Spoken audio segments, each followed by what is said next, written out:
Hello, everyone. Good morning or good afternoon, depending on where you are.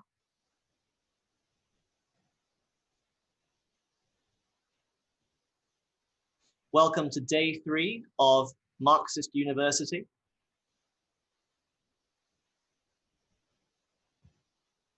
We hope you've been enjoying the event so far and you'll continue to do so. And if you're just joining, welcome.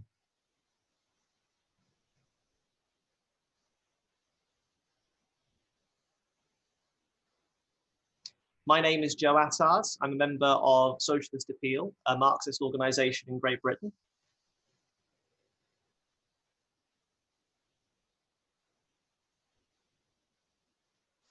And I'm delighted to be chairing this session on historical materialism.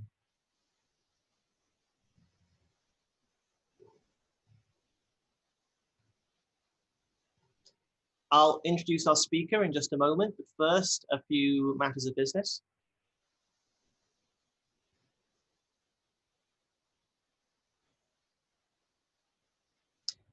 After this short introduction, we'll have our main talk, which will last for 90 minutes.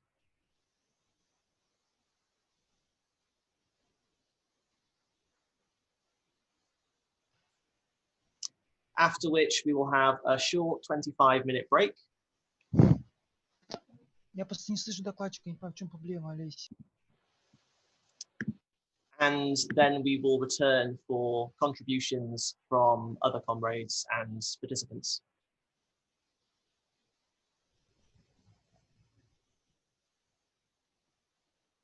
If you've just joined Marxist University, you'll notice that the speakers pause between sentences.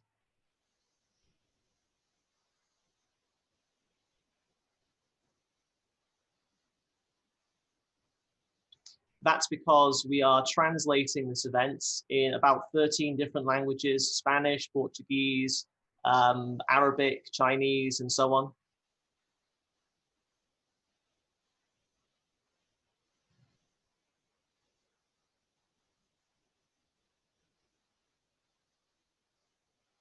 It might seem a little strange, but please bear with us.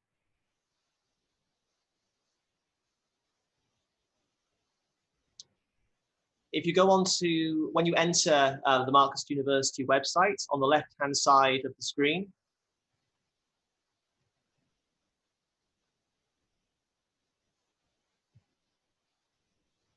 then you'll see a little star which you can click to access our schedule of talks for the day.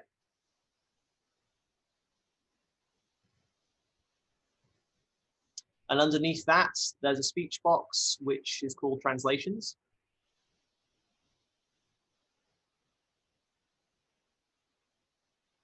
From which you can access all the Discord servers to different languages, which is how we're doing our translations.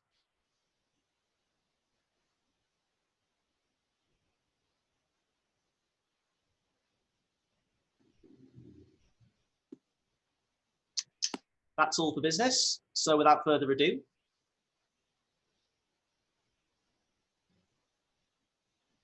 I will introduce our speaker, who is Josh Holroyd, a writer and activist, also with Socialist Appeal.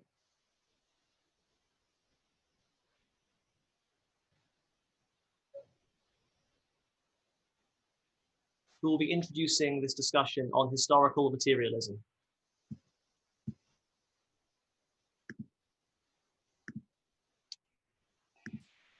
Okay, Josh, whenever you're ready, take it away. Okay, thanks, Joe. And hello to everybody watching. Thanks for joining us.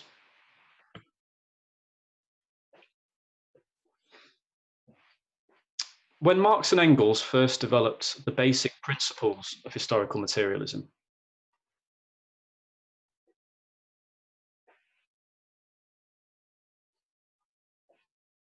they changed history, and in more ways than one. First, they revolutionized the study of history by, for the first time, placing it on a real scientific basis.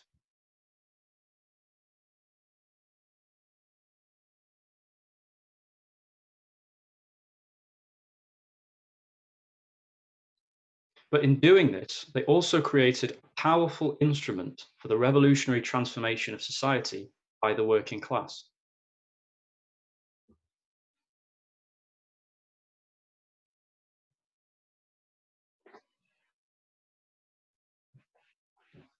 But what we have to understand from the beginning is that this has not been a welcome development from the standpoint of the ruling class.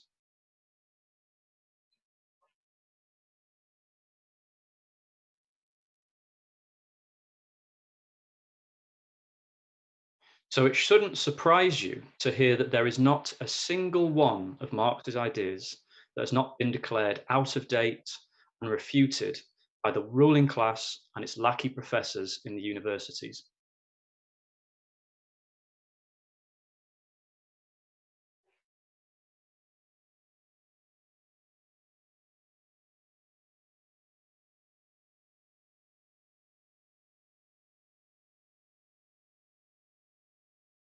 And sadly, there is not a single bourgeois attack on Marxism that has not also been taken up and incorporated into so-called Marxist academia.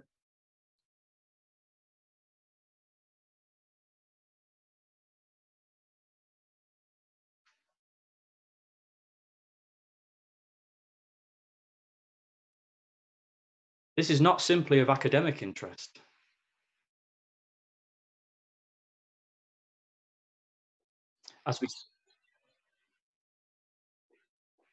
As we saw recently with David Harvey's statement about revolution,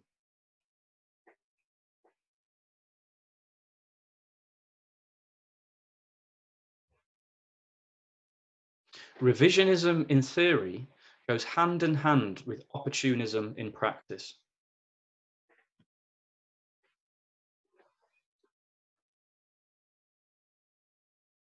So this imposes a duty upon us as Marxists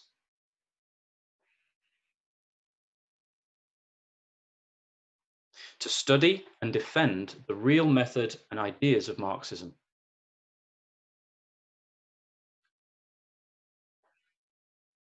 Like a master craftsman cares for his tools.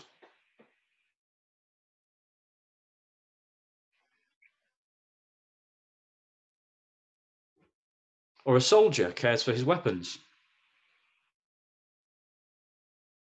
Because they are ultimately the only weapons we have.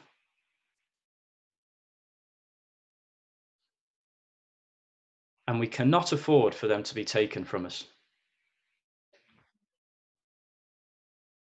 So in the limited time available to me, I intend to look at some of the most important attacks on historical materialism.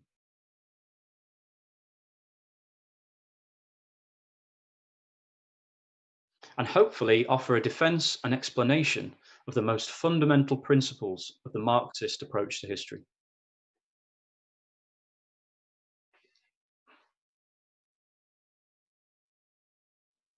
The most basic premise of scientific socialism is that historical development is determined by objective laws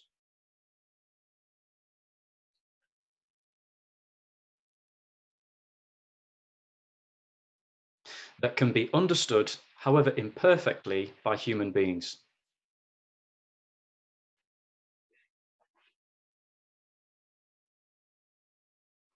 But even this idea is dismissed by the dominant trend in historical academia today.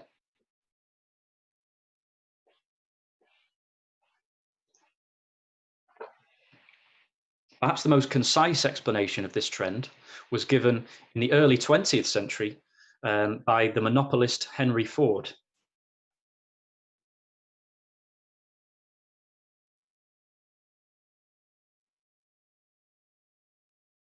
Who famously said, "History is bunk," meaning nonsense.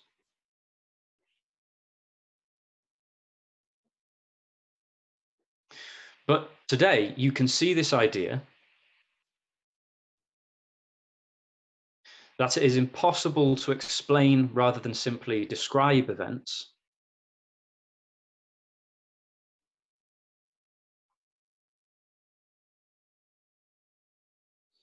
You can see this everywhere. It is, of course, a major feature of postmodernism.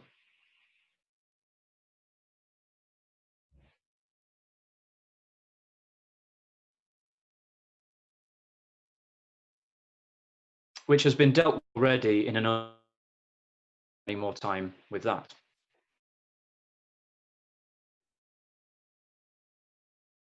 But there is another, perhaps more subtle version of this argument.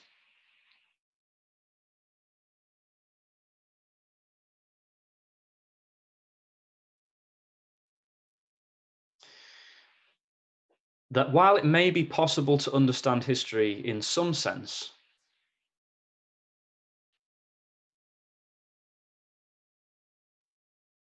it cannot be understood scientifically. For example, in his very popular book, Sapiens, I have it here, in case you want to see what it looks like, borrowed, the liberal writer Yuval Noah Harari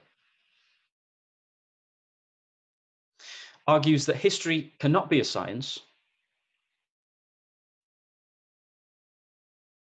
We can only explain how and not why things happened as they did.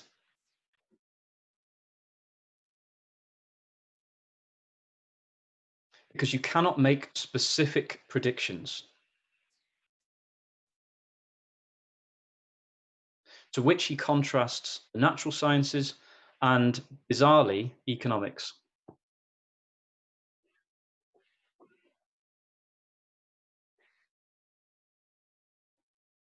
For this reason, Marxism is apparently a religion.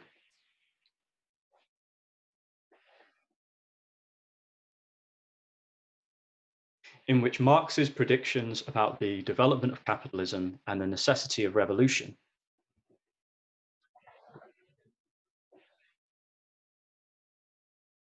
play the same role as the prophecies of the Book of Revelation, for example.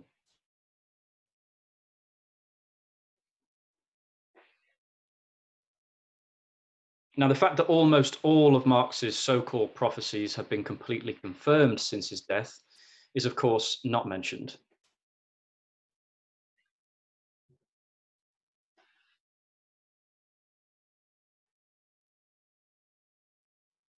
One might immediately ask,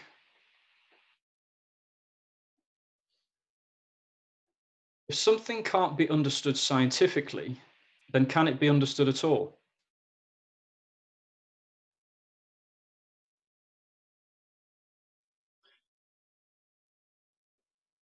And we can see that every attempt to understand history that does not take a scientific approach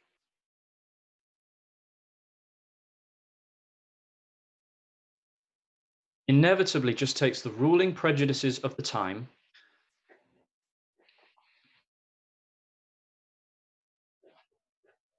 and smears them across history in order to justify their existence.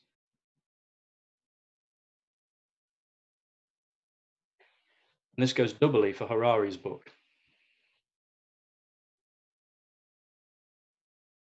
But even allowing for this, if the sole criterion for science is that it can make precise predictions,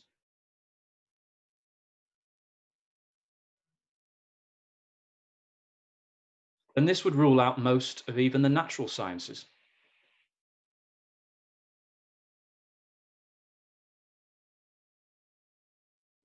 Weather, earthquakes, all manner of things cannot be predicted with mathematical precision.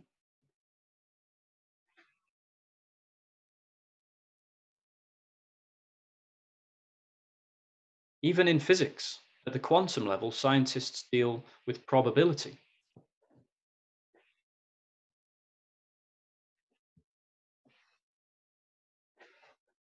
By this logic, we should abandon trying to explain anything.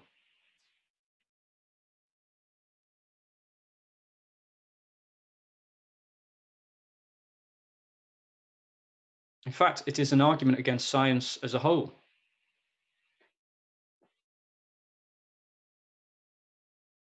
But another argument he makes is that because society is made up of conscious human beings,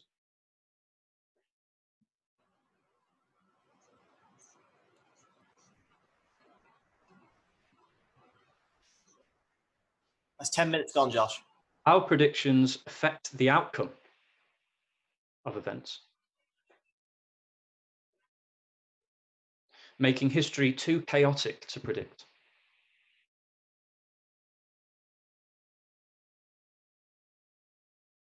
The example he gives is if somebody had been able to create an algorithm that could predict events with 100% accuracy,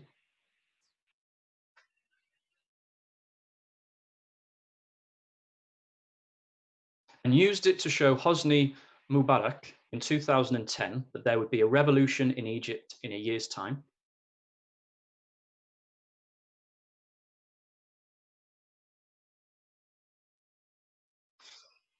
the predicted revolution would not have happened, because Mubarak would have spent billions on state handouts and added security.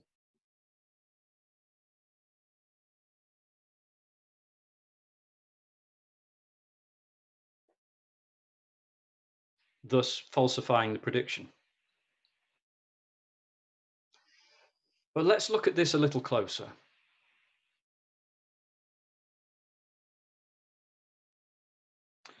First of all, upon receiving this prophecy, where was Mubarak supposed to find the billions of dollars to dish out to the population?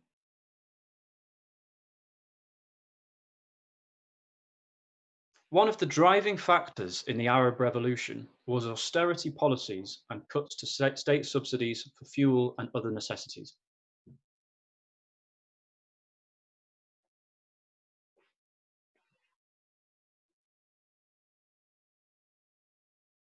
These cuts were the product of the very real, deterministic, and knowable limits of Egyptian capitalism in a period of global crisis.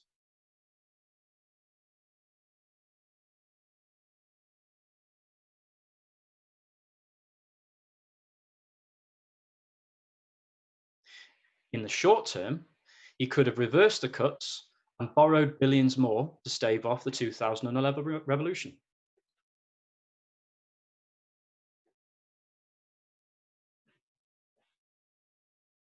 The Tory government in Britain is doing the same thing right now. But then what? Exactly the same demands would be raised by the masses.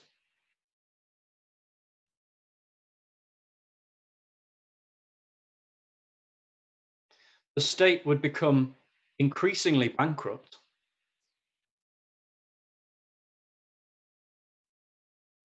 And Mubarak's policies would likely just pave the way for an even greater explosion further down the line.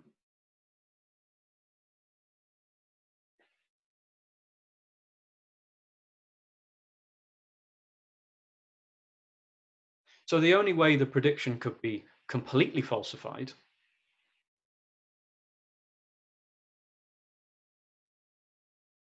is if in response, the Egyptian dictator either suspended the laws of capitalism by magic, that would work,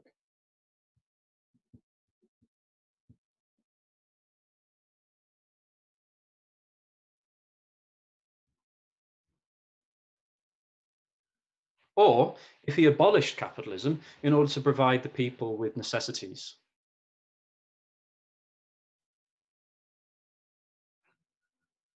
Which would itself be a revolution. In every revolution in history, there has been a section of the ruling class that knows what's coming.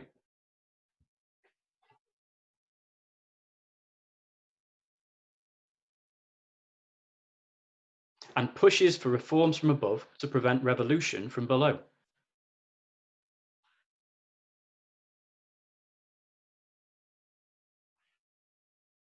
Quite often, these very reforms have roused the masses further.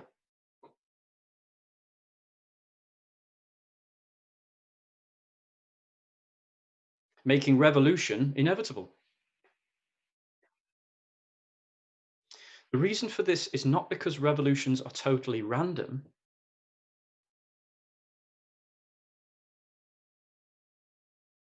but because their causes lie much deeper than individual rulers are able to go.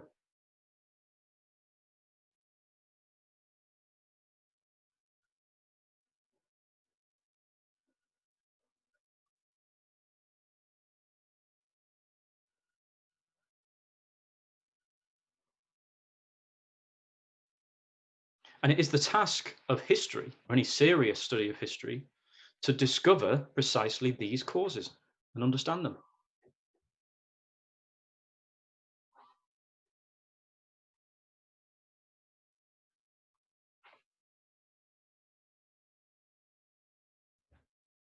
The argument that objective historical laws are unknowable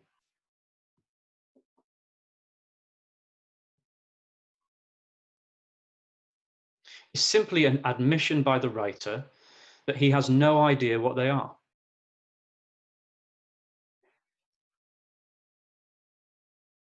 As Trotsky said, theory is the victory of foresight over astonishment.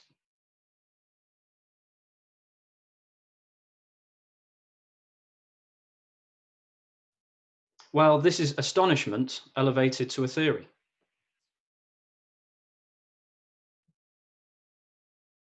But if we accept that there are objective laws to historical development and that these laws can be understood,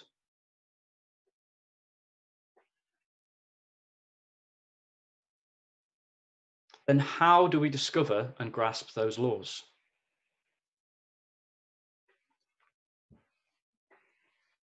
Before Marx, the dominant theory of history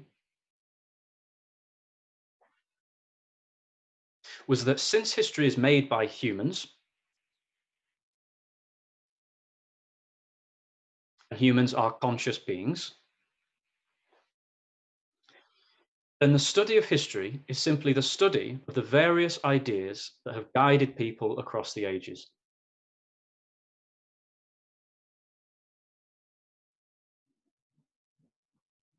In short, history was determined by the mind.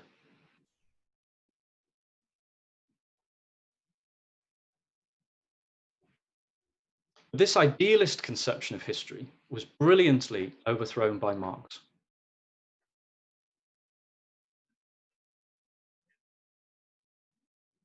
For the first time, it became possible to genuinely understand history and not just describe it.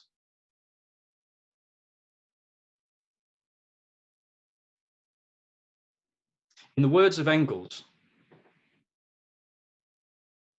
just as Darwin discovered the law of development of organic nature,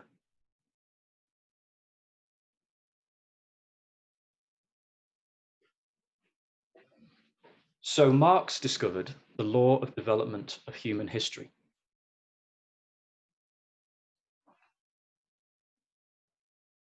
What was this law? Marx discovered the driving force in history not in the head,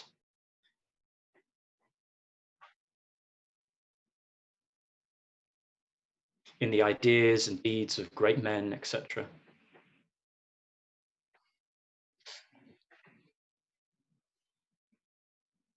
but in the hand, in labor,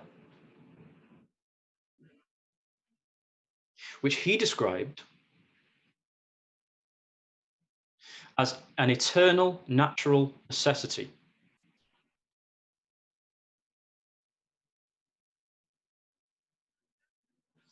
Which mediates the metabolism between man and nature.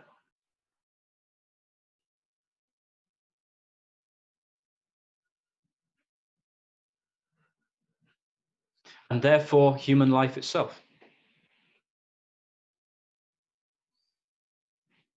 In his preface to a contribution to the critique of political economy,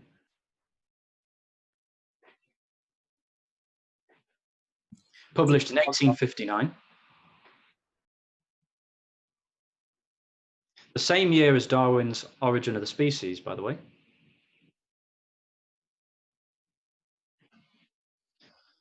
Marx wrote these famous lines.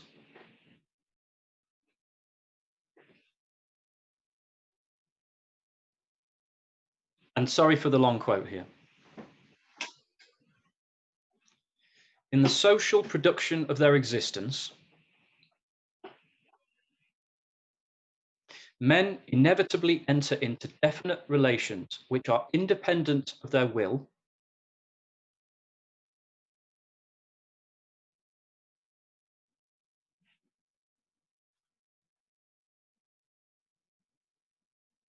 namely, relations of production appropriate to a given stage in the development of their material forces of production.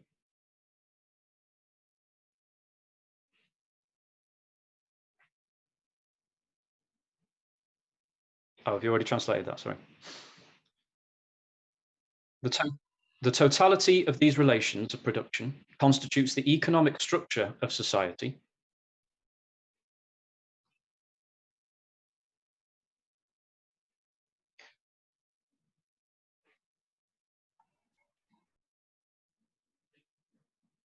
The real foundation on which arises a legal and political superstructure, and to which correspond definite forms of social consciousness.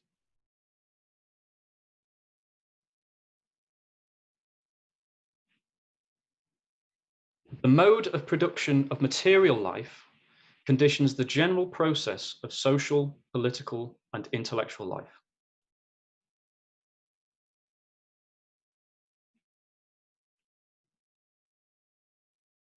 It is not the consciousness of men that determines their existence, but their social existence determines their consciousness.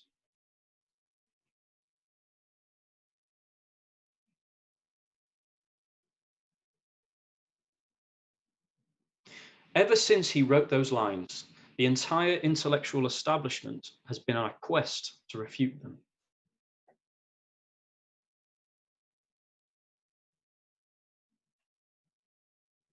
It would not be an exaggeration to say that the last 150 years of social science has been little more than a relentless attack on this idea.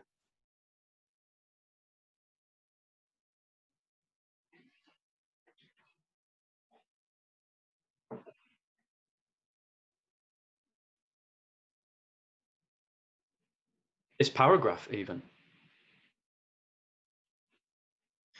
Harari, again,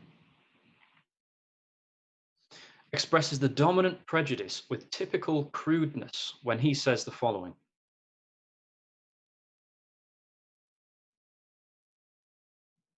Since large-scale human cooperation is based on myths,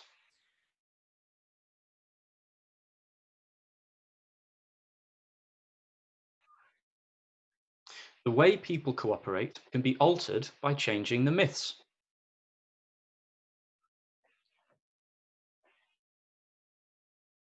By telling different stories.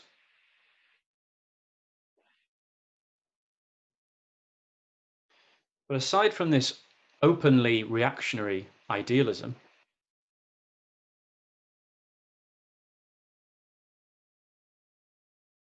there are actually plenty of self-proclaimed socialists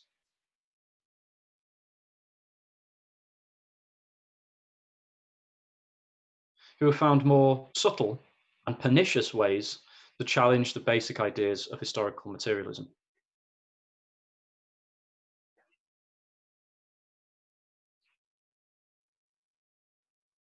Take Anthony Giddens, now Lord Giddens.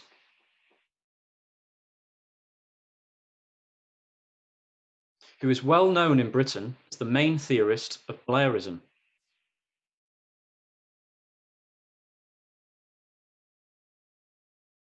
In 1989, Giddens wrote a critique of historical materialism.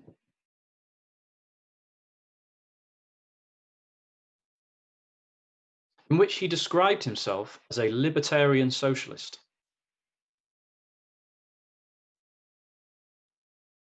And claimed to salvage the good bits of Marx's ideas from what he considered to be his more out-of-date ideas.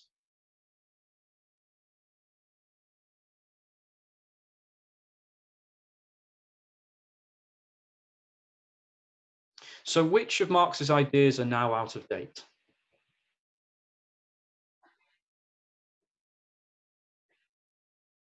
First, according to Giddens, Marx was wrong to regard human beings as above all tool-making and using animals.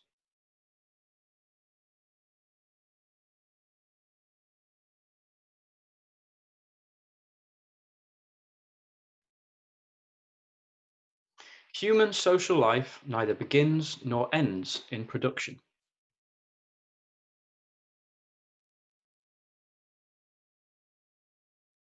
Instead, he says the search for meaning is closer to supplying the basis for a philosophical anthropology of human culture than Marx was. The search for meaning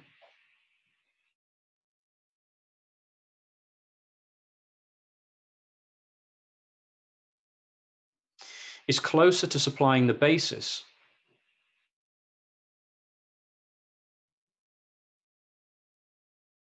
for a philosophical anthropology of human culture than Marx was. Yeah, sorry for the language. I don't write this stuff. So we return to classic idealism.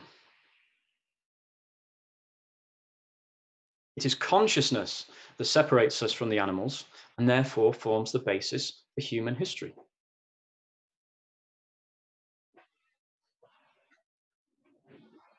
But when and how did the separation take place?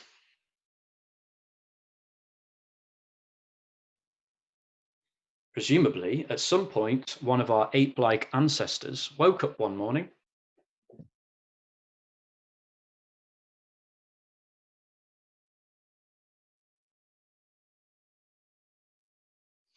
and decided to begin his search for meaning.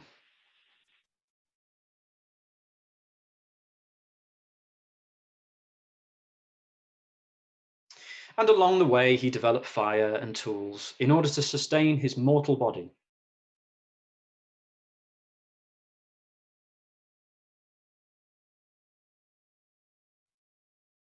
During his quest for the immortal soul.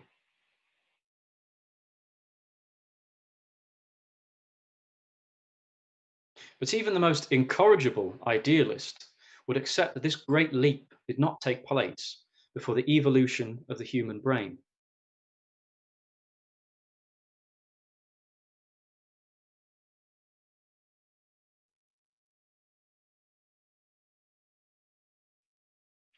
But the study of the evolution of the human brain challenges that theory.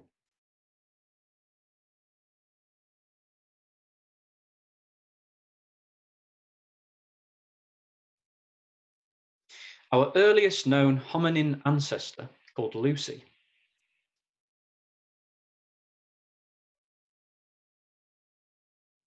lived and died over 3 million years ago. Her brain is no bigger than that of a chimpanzee. And yet she was more human than a chimpanzee. Why?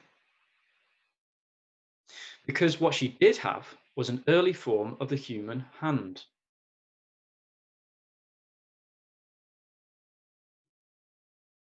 Specifically, the precision grip,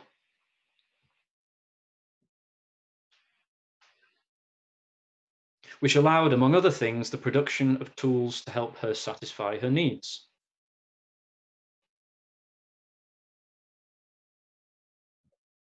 This is where human evolution begins. Not in the head, but in the hand. The first stone tools yet discovered are 2.5 million years old.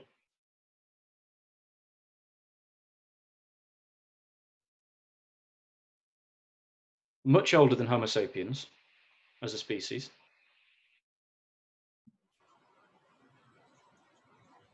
"30 minutes gone, Josh." Thanks. As labor became more complex, so did our brains.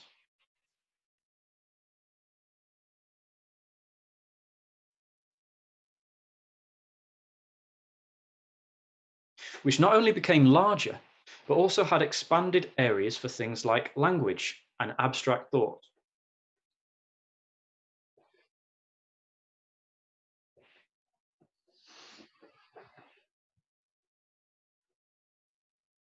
In changing its natural surroundings, humanity changed itself.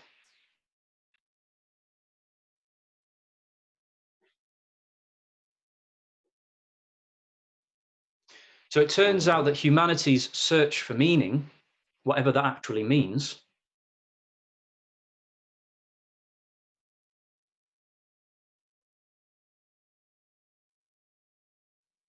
I must admit, I'm still searching for the meaning of that expression.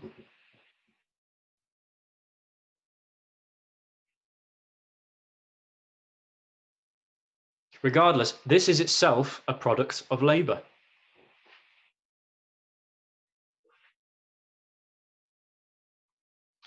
What is especially significant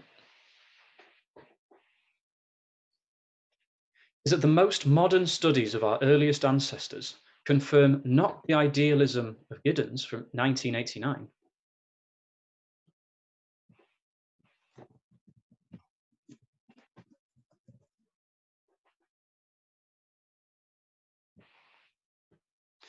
but the materialism of Friedrich Engels.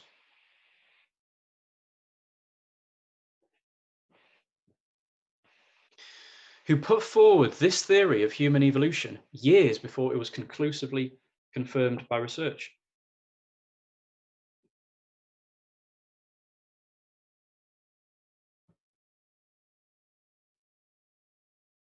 But having redefined humanity for us, Giddens now takes a look at society.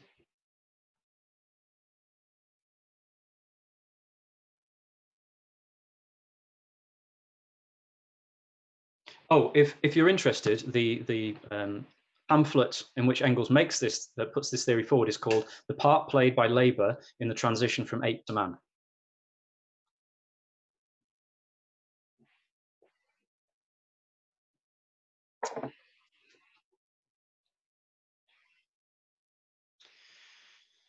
But what does Giddens say about human society? Modes of the production of material life are not, in tribal or class-divided societies, the chief motor of social change.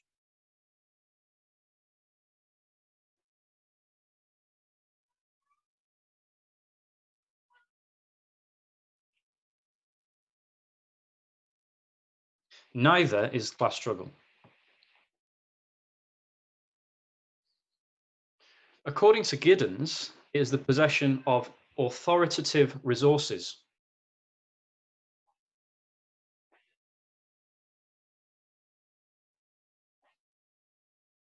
In other words, political control,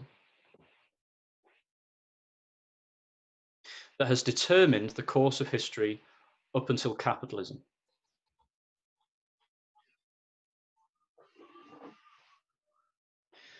As evidence for this, he points to the origin of the state.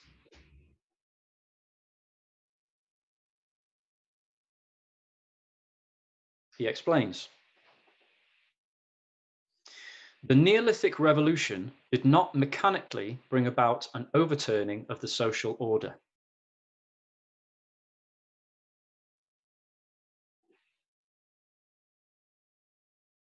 It is the political break that is decisive, and not the economic transformation.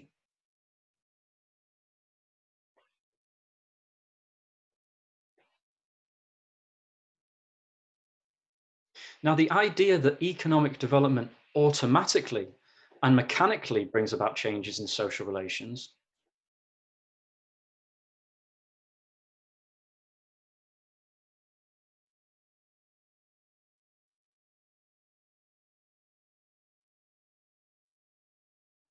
is a very common straw man used to accuse Marxism of technological or economic determinism.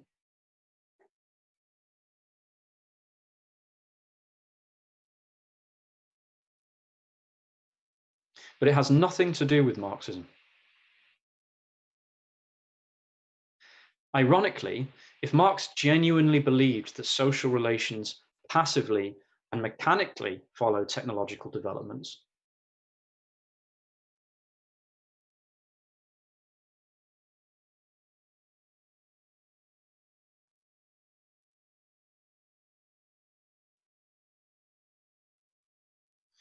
he would not have been a revolutionary. Revolution would be unnecessary and impossible.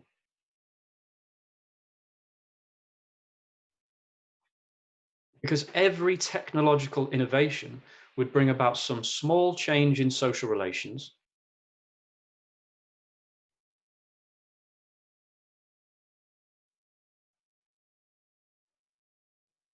until society gradually evolved into a future of greater and greater prosperity.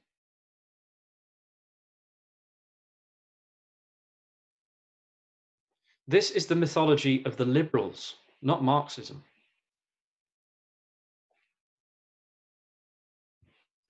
But let us take Giddens' example at face value.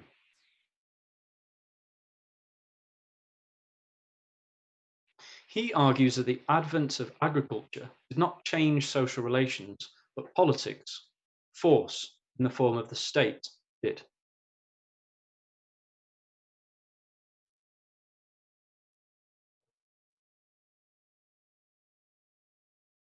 The first thing that must be pointed out here is the Neolithic Revolution quite obviously did transform society.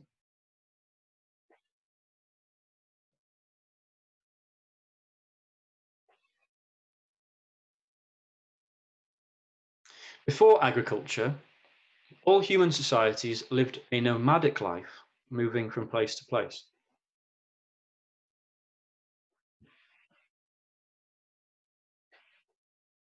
The transition to permanent settlements and a new division of labour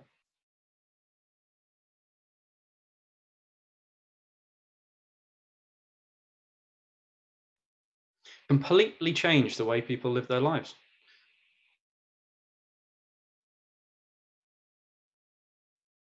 Including not only production, but the family and religion.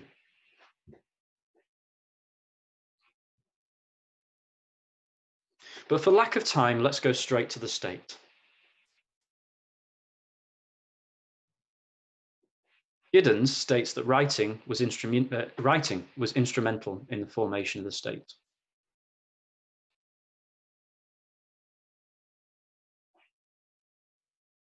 And this rather than agriculture changed social relations permanently.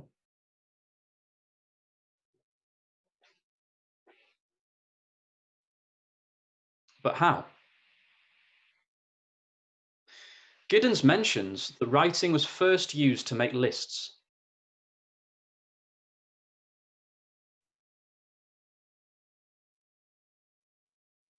Yes, but lists of what? For roughly 1,000 years before the first king lists,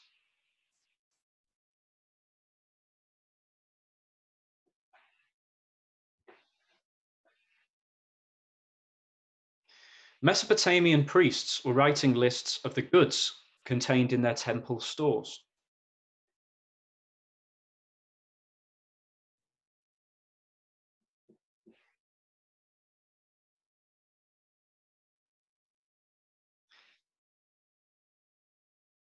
This gives us a clue to the real origin of the state in Mesopotamia.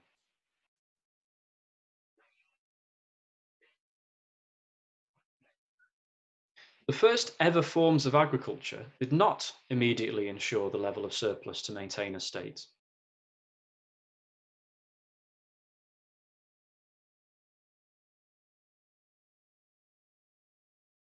That should not surprise anybody.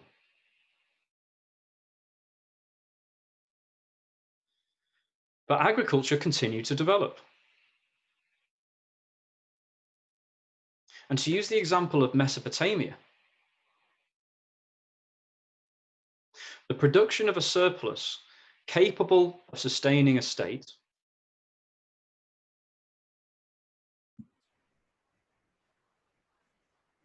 did not arise until the introduction of irrigation farming to the marshes of what is now southern Iraq.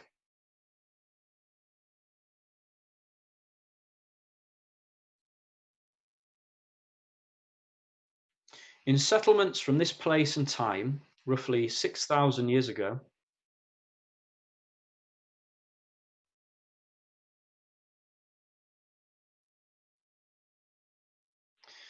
we see for the first time communal temple areas.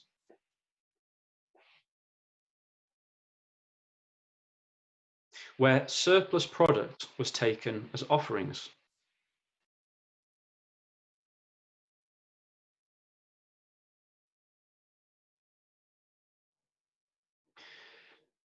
What does this mean? In these settlements, we see the physical evidence of a qualitatively new division of labour in society.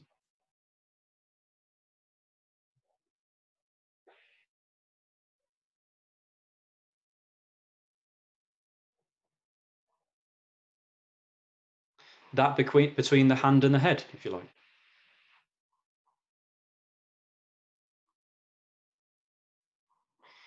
With the majority working the fields and a minority who could devote their time to mental work.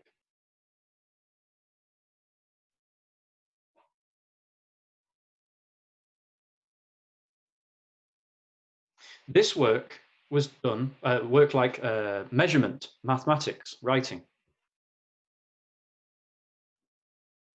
Work like measurement, mathematics, writing.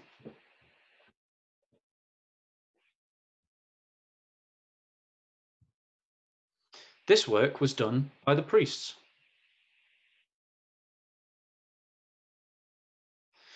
Writing, therefore, was developed as a result of the production and distribution of this surplus.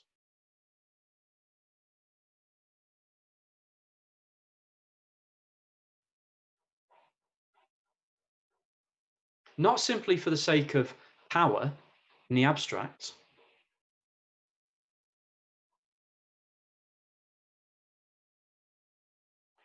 or for ideology on its own,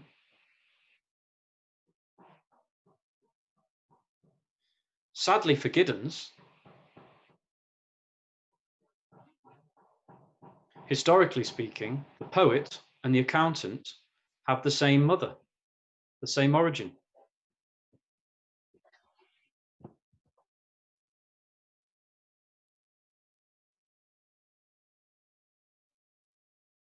But still we see no state, only a temple at this stage.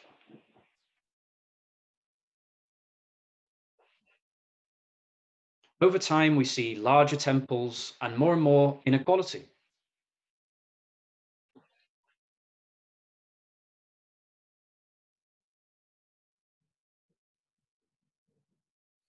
And eventually,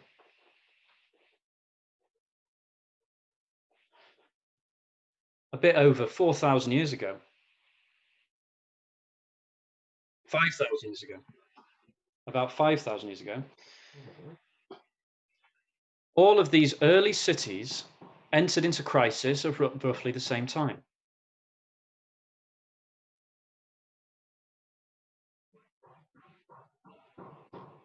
All of the contradictions building up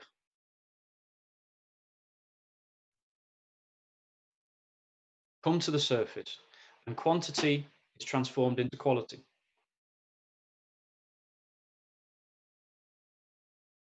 Perhaps some external crisis like a drought or overfarming reduced the level of surplus available.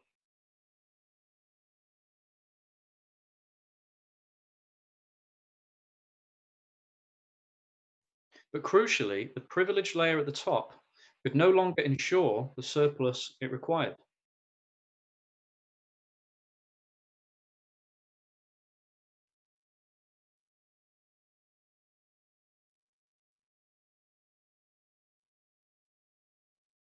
Later, within a couple of hundred years, really,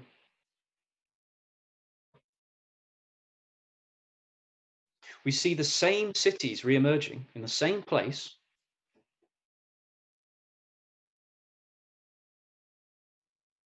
but this time with a temple and a palace, which in Sumerian is egal, if I'm pronouncing it right,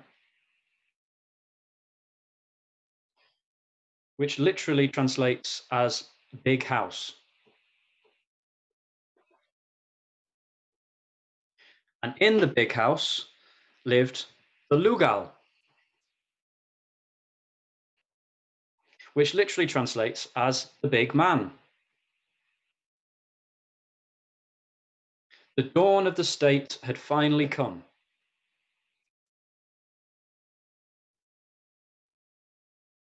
And only then did scribes start writing the lists of kings,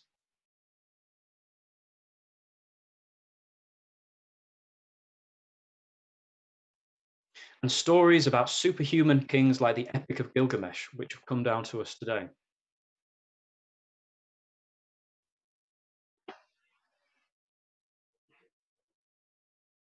In this sense, writing executed the functions of the state. It did not create them.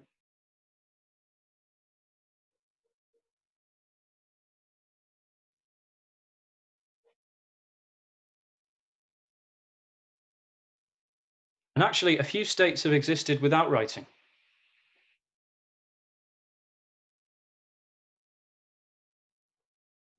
Such as the Incan Empire, for example. Now, how can we explain this?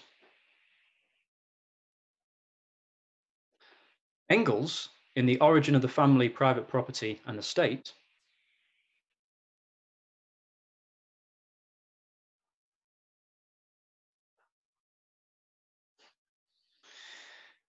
he explained the state is an admission by society that has become divided into irreconcilable class interests.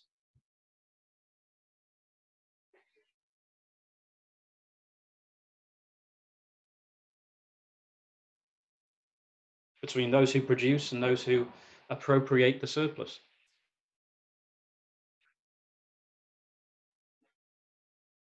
And in his words, in order that these antagonisms and classes with conflicting economic interests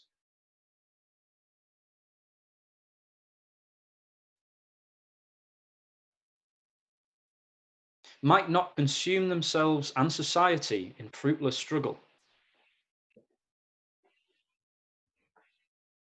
it became necessary to have a power seemingly standing above society.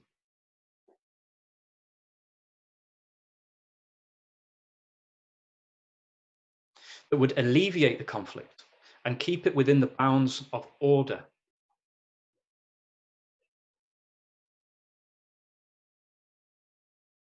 And this power is the state. From this point, does the whole of history become the history of class struggles, as Marx put it.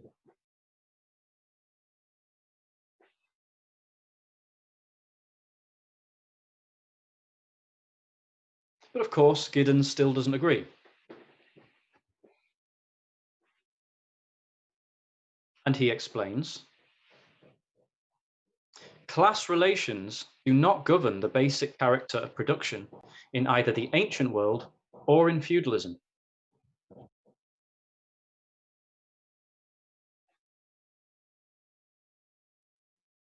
The slave or serf are not workers.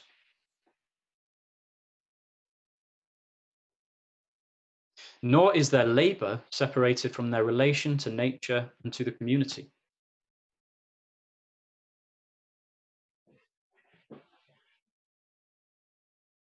If he's saying that a slave is not the same as a wage worker under capitalism, then we're in agreement.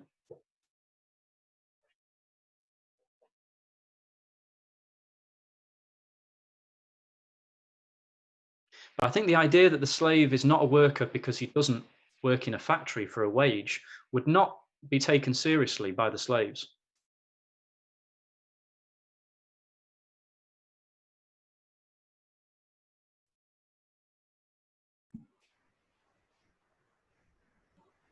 This is another classic example of the method of liberalism.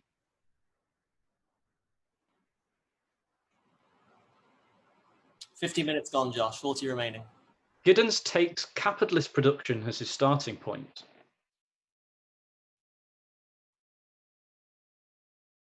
Looks for it throughout history.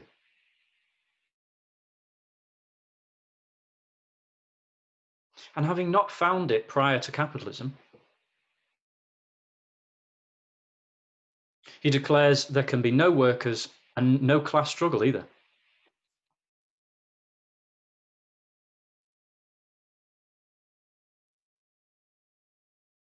Bizarrely, though, we even have self-styled Marxists putting forward this same idea.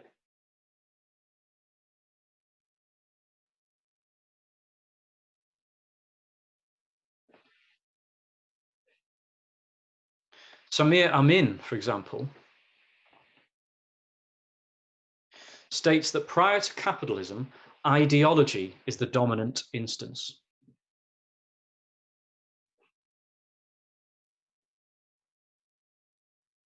This idea that the political determines the economic in ancient and medieval society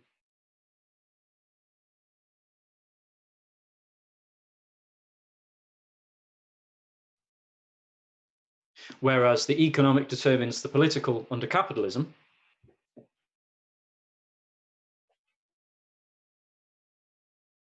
because it's a market economy. This is actually very common in Marxist academia.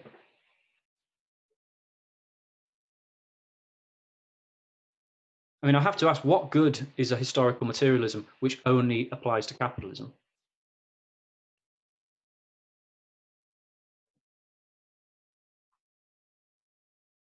But worse, in correcting Marx, these people actually take us further back even than the ancient historians.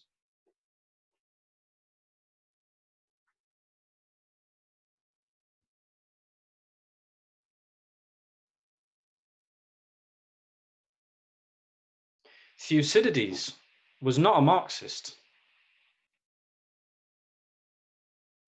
Thucydides, sorry. But he saw that beneath the political struggle of Athenian democracy, there were material class interests.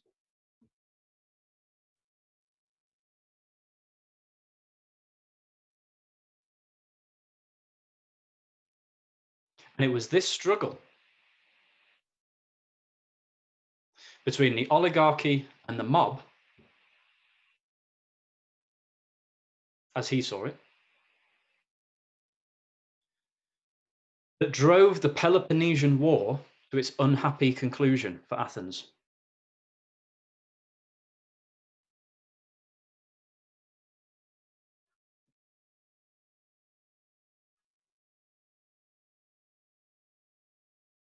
Likewise, you could characterize the history of the Middle Ages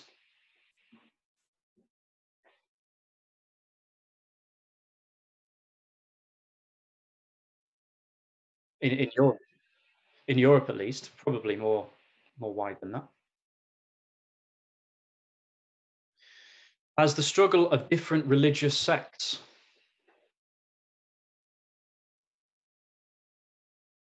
Such as that between Protestantism and Catholicism, for example. But it is easy to see that beneath all of these religious ideas lay the interests of the various classes in feudal society.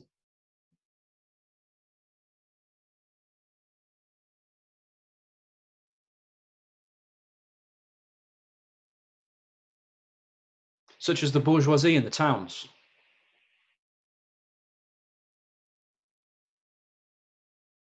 Bourgeois means town dweller, someone who lives in a town, who played an essential role in the Reformation.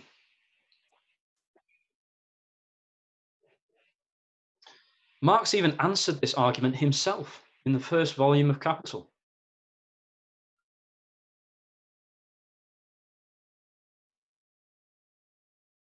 Where he writes, "This much, however, is clear, that the Middle Ages could not live on Catholicism, nor the ancient world on politics.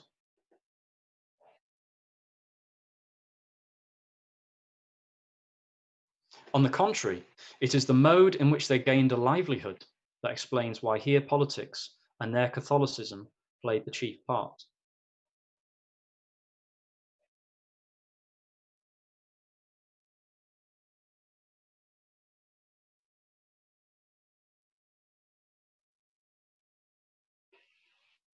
Marxism has never denied the important role of consciousness, of force, and of the state.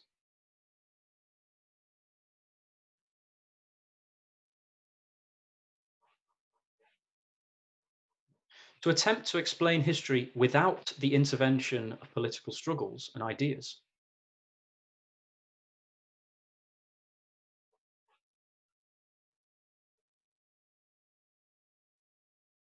Would give us a false and one-sided view.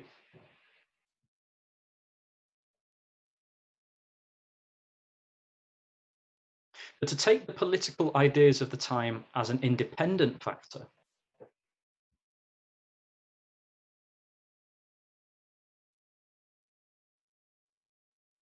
outside of the economic and class context gives us only form without content,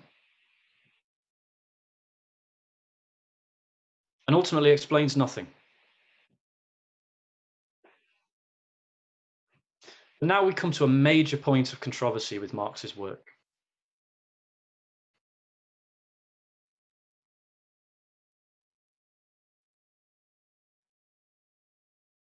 Progress. Marxist philosophy sees the whole course of development of matter, life, and human society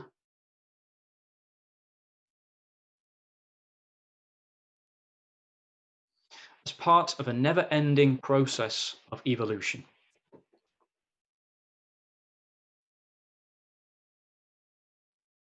But this has nothing in common with so-called social Darwinism,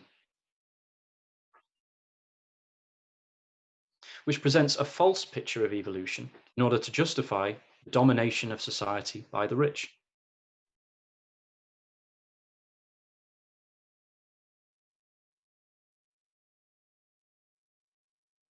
What Darwin showed, to the horror of respectable bourgeois society,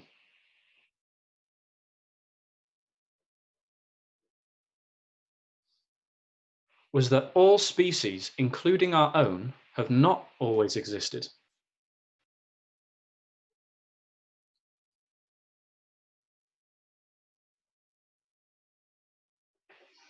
Are not the product of some special plan,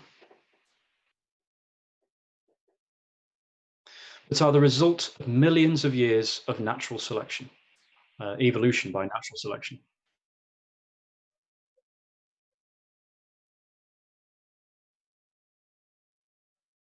A product of history, if you like. Darwin put us in our place biologically.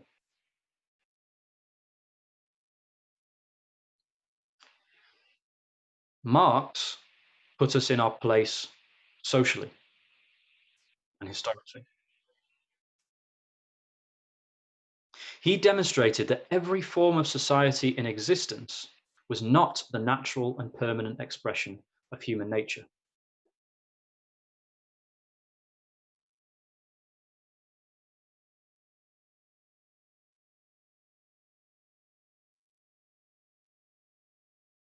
Or are the result of some preordained plan. But the product of thousands of years of evolution.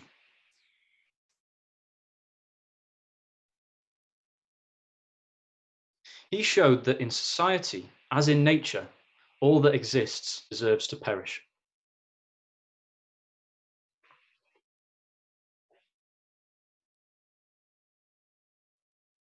This social evolution is not determined by biology or human nature,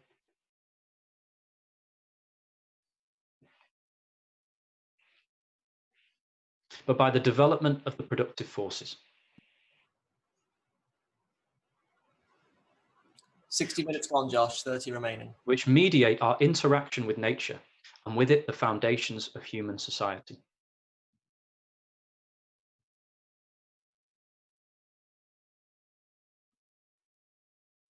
But contrary to the liberal conception of progress even,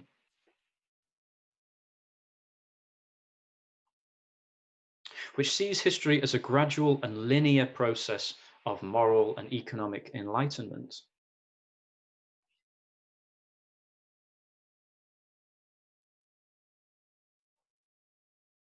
culminating in modern liberal democratic capitalism.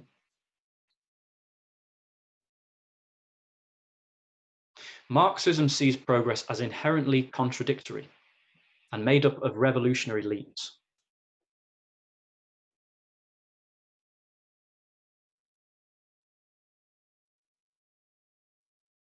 Crucially, forms of society that had at one stage further development will at a certain stage turn into their opposite.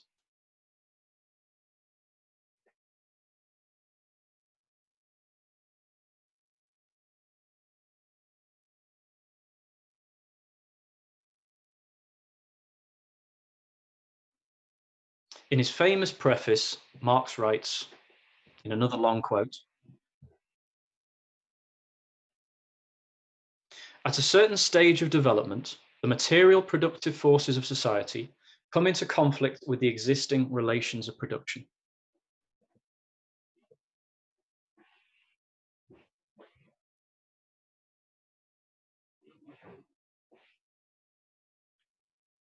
From forms of development of the productive forces, these relations turn into their fetters.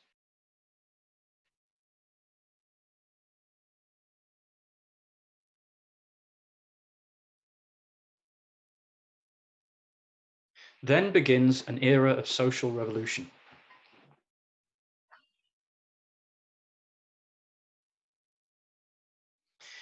The changes in the economic foundation lead sooner or later to the transformation of the whole immense superstructure.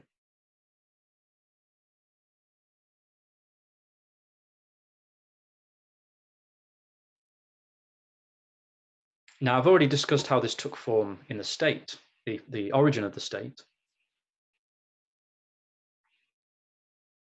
But we also see this in the transition from one form of class society to another, higher form.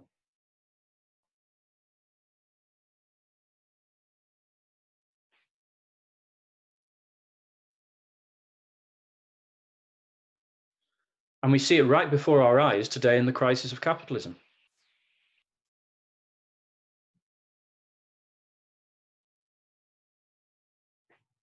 But this idea is indignantly rejected by many academics.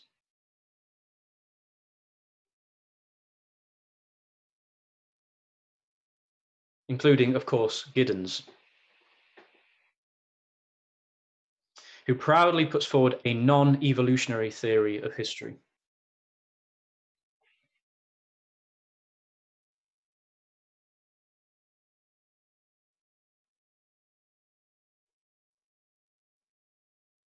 He says that if we take an evolutionary view of history and think of societal change in terms of stages,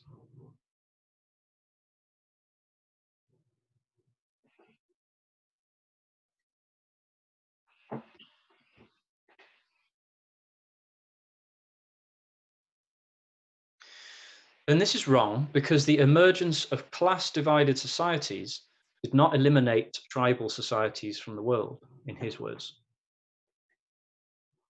Sure, yeah, this idea, according to Giddens, this is wrong, because the emergence of class society did not eliminate all tribal societies from the world.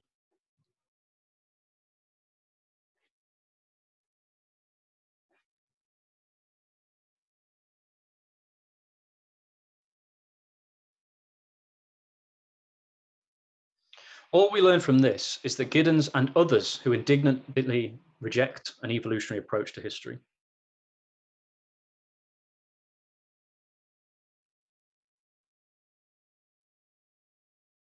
understand neither evolution nor history. Is it the case in nature that when great evolutionary leaps take place, such as the first creatures to live on land,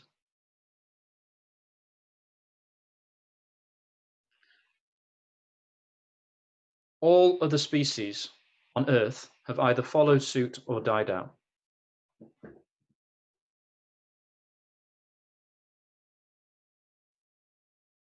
Do we live in a world populated only by vertebrates?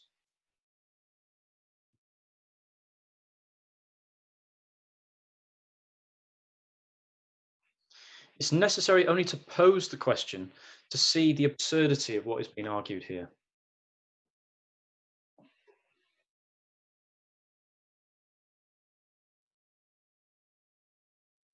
Contrary to the crude caricature of Marxism presented by Stalinist two-stage theory,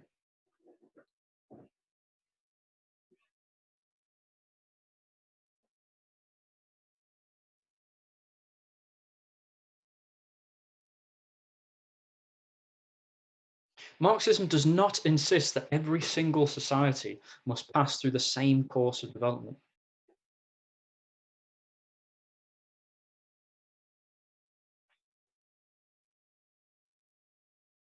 That is not how evolution works. Rather, each individual society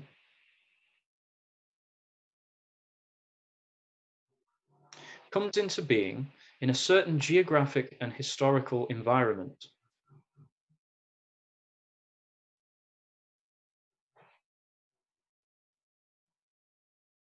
including, crucially, the level of development of the productive forces already attained.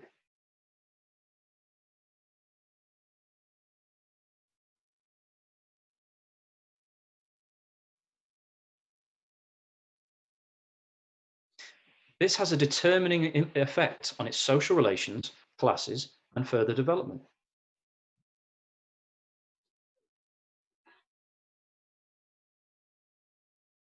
In fact, the constant presence of an interaction between societies at different stages of development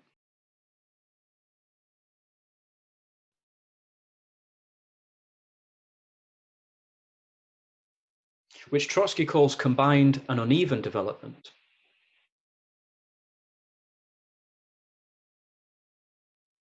is itself a powerful factor in the progress of society as a whole.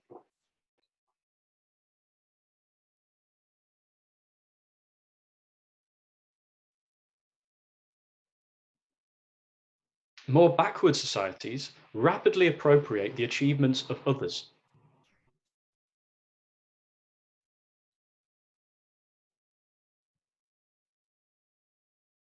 Without necessarily needing to go through the same process of development.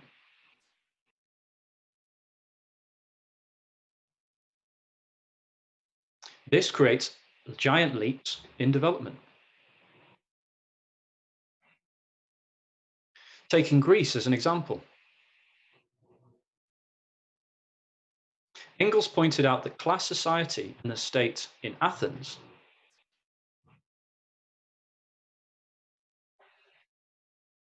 arose when there was already iron technology, iron tools,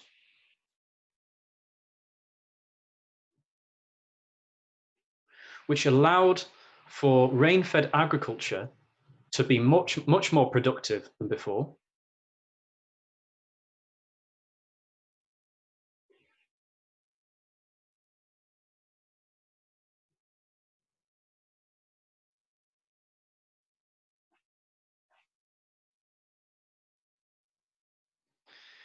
There was the extensive trading of commodities with other civilizations.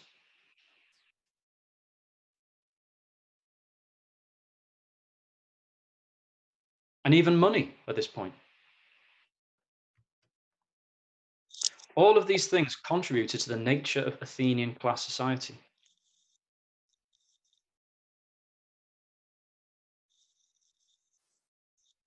With its chattel slavery and high level of private property relations.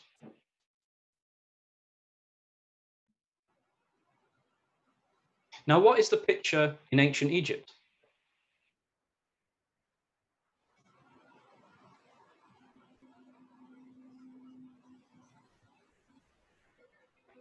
Minutes gone, Josh.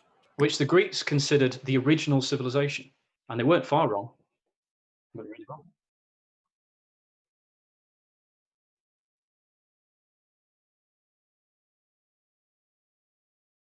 Totally different.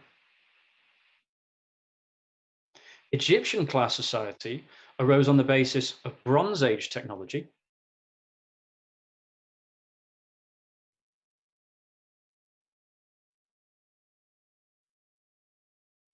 on a surplus produced by irrigation farming along the Nile,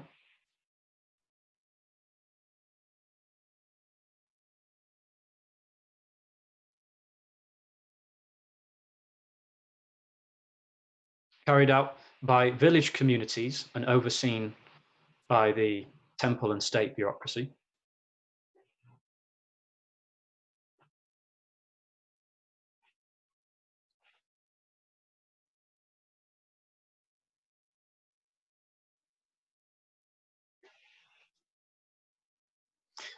And money did not arise in any form until after the birth of the state.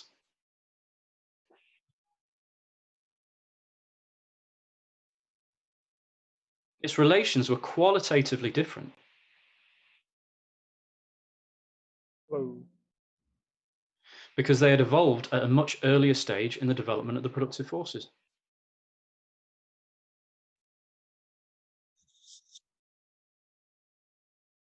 But without the development that took place in Egypt and other Bronze Age empires like Assyria, Babylon,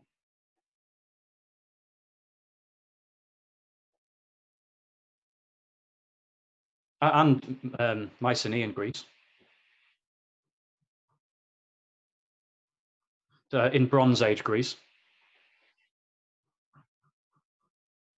it's very unlikely that the great achievements of Athenian civilization would have ever come about.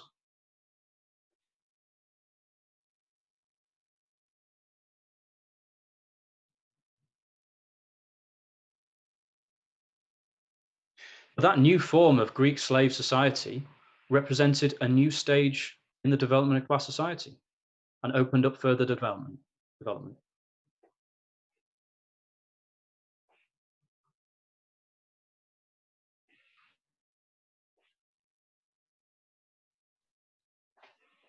And look at the development of capitalism, for example. It took England roughly 300 years to develop mature industrialized capitalism out of feudalism, or from feudalism.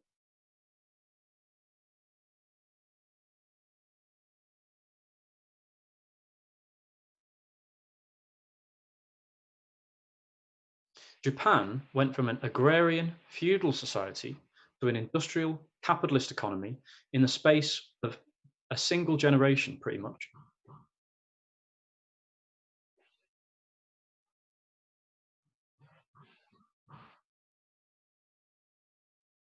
But could we really say that this leap did not constitute a leap forward in any sense?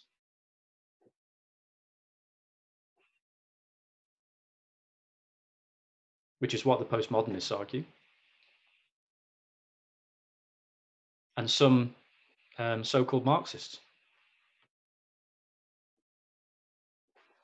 Ultimately, the denial of progress is nothing more than the reflection of the irreversible decline of capitalism.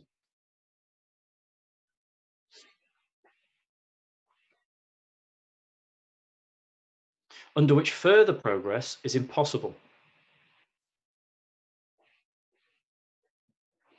It is essentially the reactionary demand that the working class cannot and must not fight for progress now.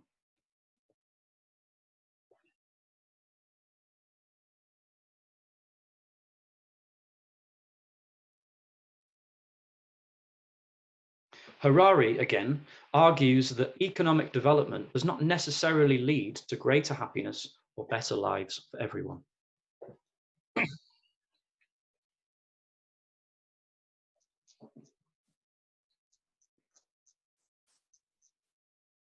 That's true enough. But as long as we live under class society, the collective power of the human race will never mean greater freedom and prosperity for all.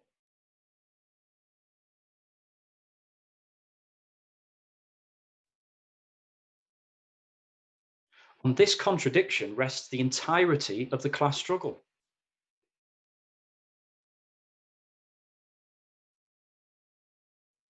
The struggle over the surplus produced by the development of the productive forces.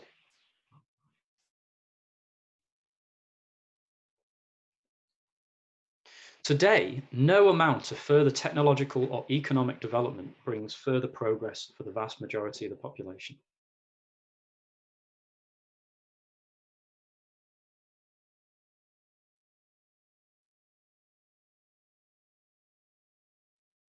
What development has taken place only serves to exacerbate the crisis of capitalism and the oppression of the masses.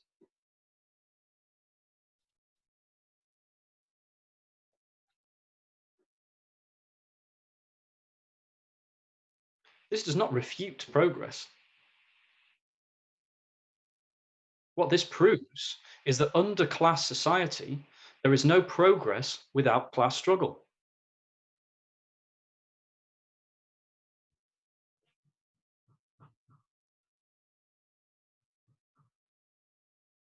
And ultimately, without revolution.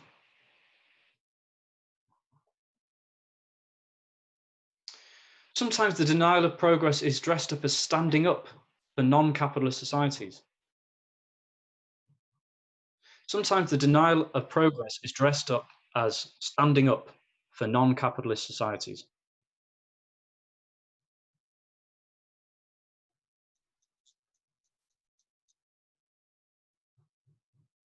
To spare the feelings of societies that have been brutally destroyed by capitalism,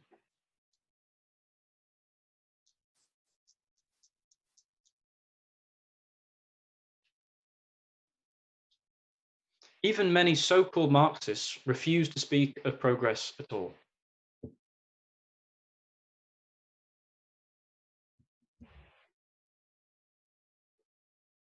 As if it is a liberal idea, only a liberal idea. One self-styled critical Marxist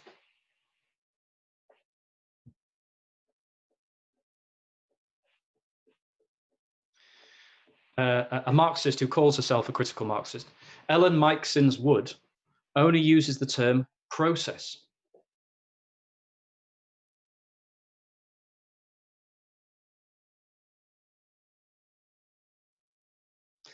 But what is this supposed to mean?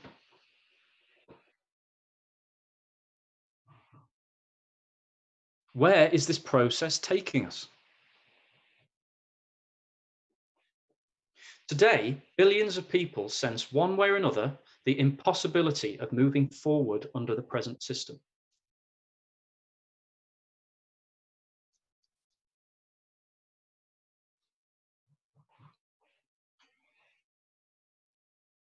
And they want desperately to find a way out.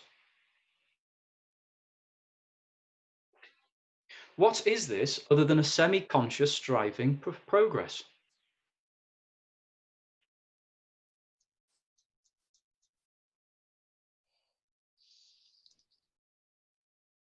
But if there's no such thing, then we must conclude that the overthrow of capitalism, the eradication of poverty, and the oppression of women, the end of the oppression of women,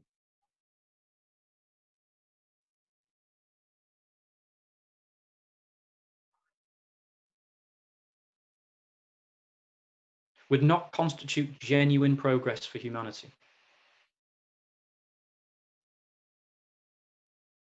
If you'll believe that, you'll believe anything. The only society this view defends is capitalism.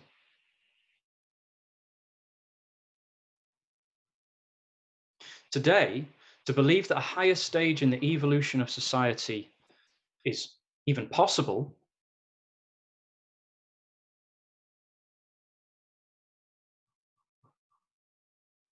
but more importantly, is inevitable and necessary, is a revolutionary act. Just that. Whereas the denial of progress for all time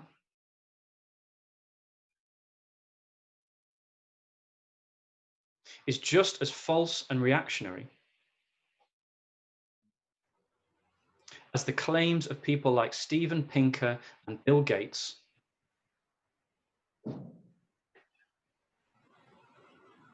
80 minutes on, Josh, 10 minutes remaining.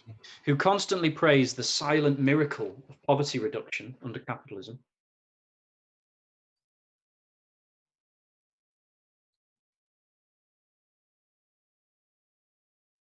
At the same time, the world's poor face catastrophe.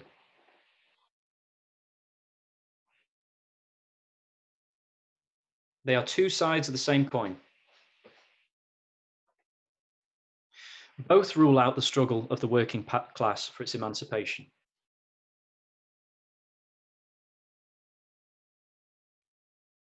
Which today constitutes the motor force of progress.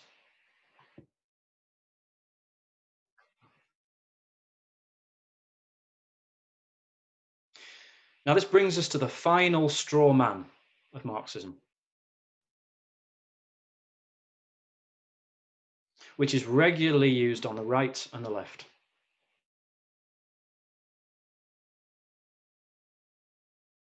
The idea that Marxism considers everything, every event, inevitable.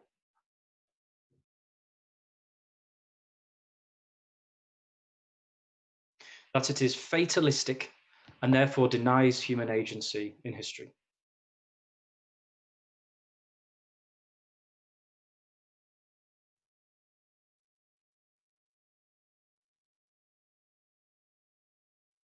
Instead, we're told, history is all about possibilities.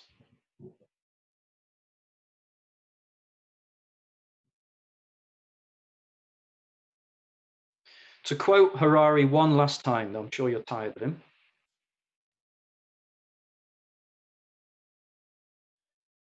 We study history not to know the future, but to widen our horizons.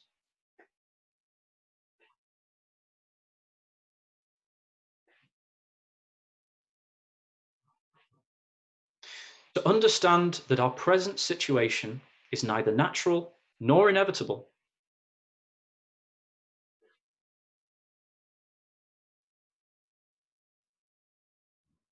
And that we consequently have many more possibilities before us than we might imagine.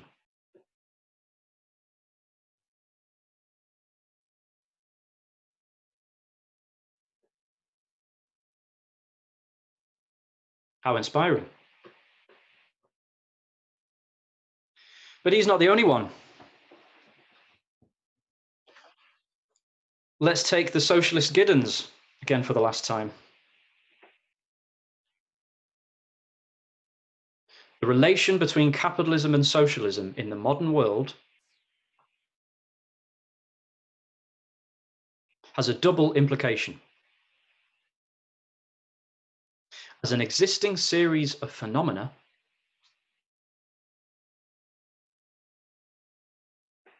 and as an open series of possibilities.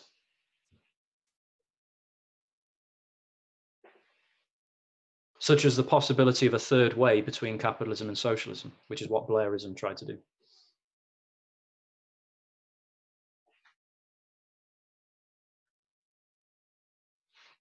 And finally, let's take the Marxist, Ellen Meiksins Wood.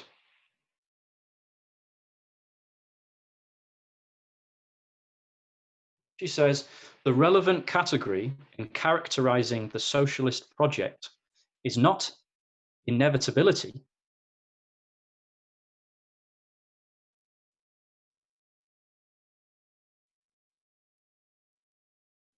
but precisely possibility. Now, this is very comforting, but it offers no concrete way of realizing any of these abstract possibilities.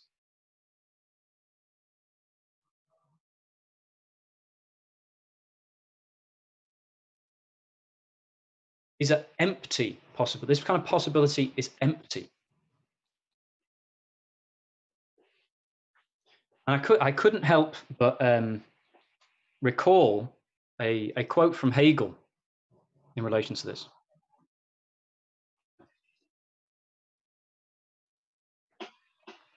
He said, in philosophy in particular,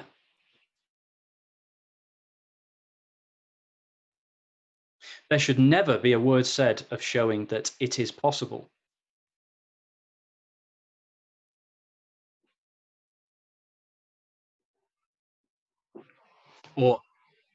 Or it is conceivable. The same consideration should warn the writer of history.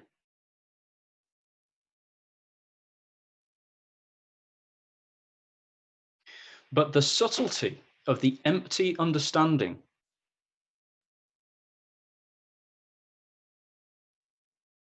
finds its chief pleasure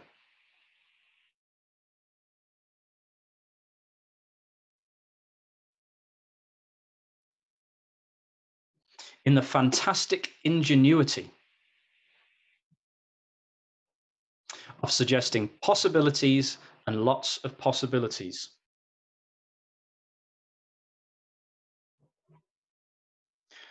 Ultimately, whether a thing is possible or impossible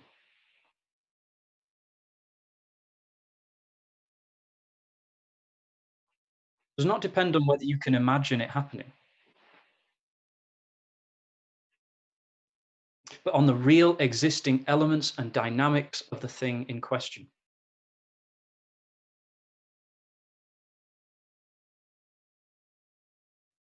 In society, the objective laws that determine the general direction of society, in this case, capitalism.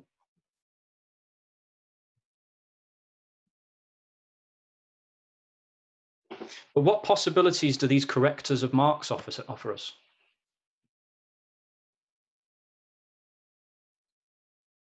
Despite saying we can't predict the future, Harari tells us that liberal capitalism will produce AI,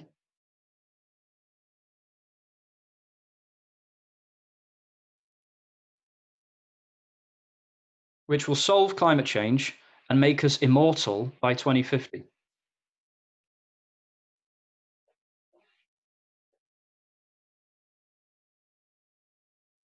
Where does human agency come into that?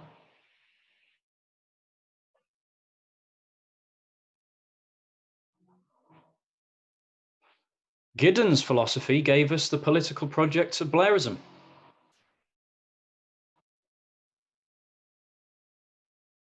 Which, as we know from experience, requires that the masses are as little involved in politics as possible.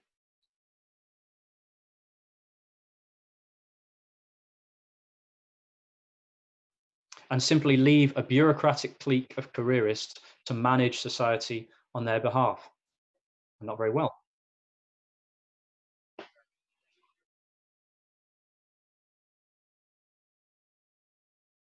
It basically tells the workers, wait and vote Labour at the next election. That's their agency. That's what they get to do.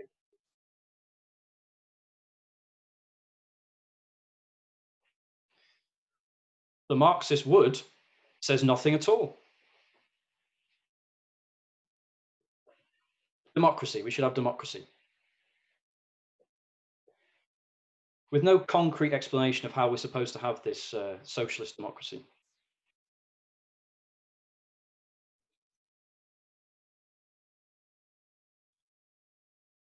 Now, who gains from this?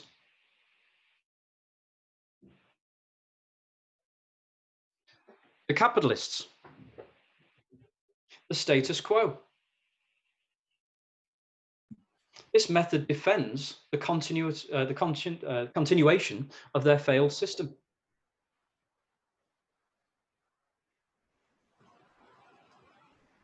The concrete possibility of socialism is nothing other than the inevitable development and centralization of global production under capitalism,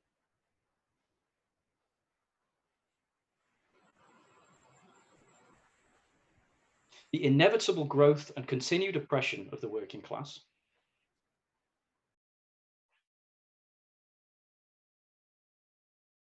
which is forced into struggle, and the deeper and deeper crisis of the capitalist system. That's 90 minutes, Josh. Please sum up. Which is the inevitable product of the contradiction between the immense social production and narrow private appropriation of the capitalists.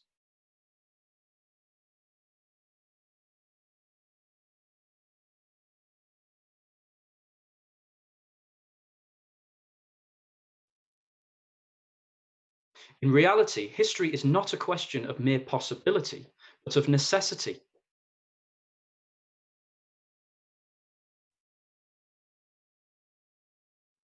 What is the necessary outcome of the fundamental processes taking place?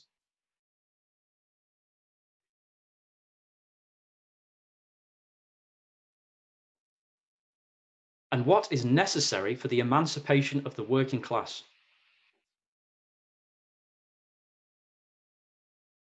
And for the further development and liberation of humanity as a whole?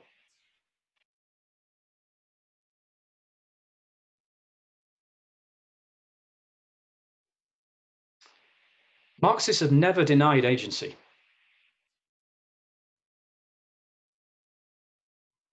Marx himself said that men make their own history. But they do not do so in circumstances of their own choosing. Marxism is the conscious expression of the movement of history.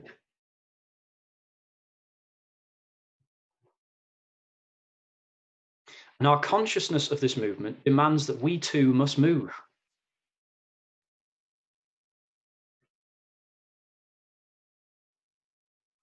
This is why Marxism, for all its determinism, is a philosophy of action.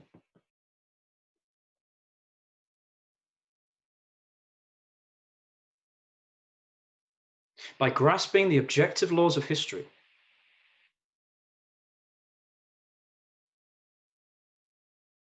it becomes possible to consciously intervene and change society.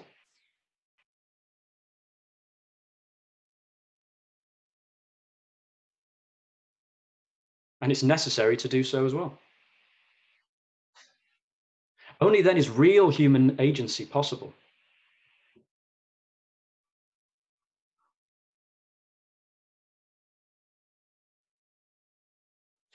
We fight to end the capitalist system, which is in inevitable decay.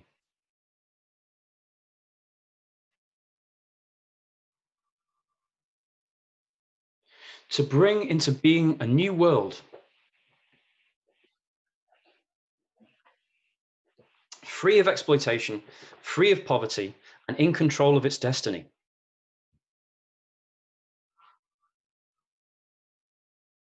That is real freedom. It is not enough to think. It is not even enough to know.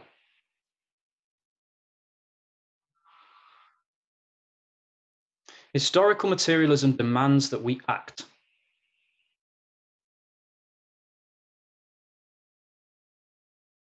As Marx said so long ago, the philosophers have only interpreted the world in various ways.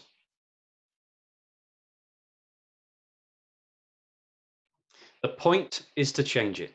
Thank you.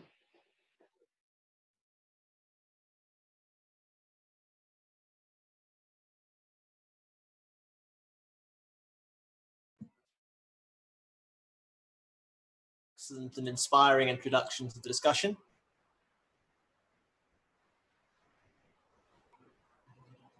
Before we break, I have an important announcement to make.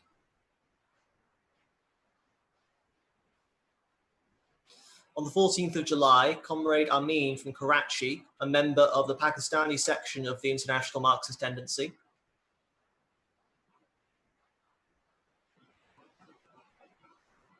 was abducted from his home by the Rangers, a paramilitary group in Pakistan.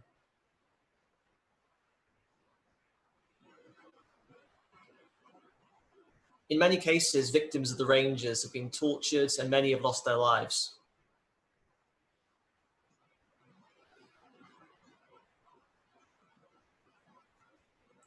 We appeal to all those watching to hold protests against these crimes of the Pakistani state.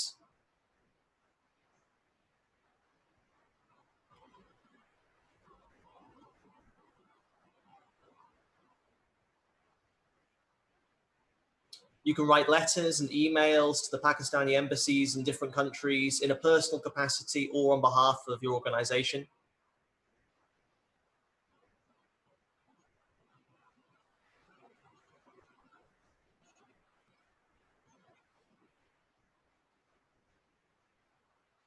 A video and an article about this situation has been published on the Marxist.com website.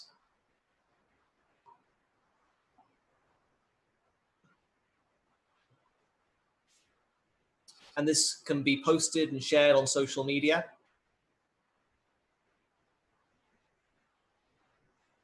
With the following hashtags: Release Amin, Stop State Abductions in Pakistan,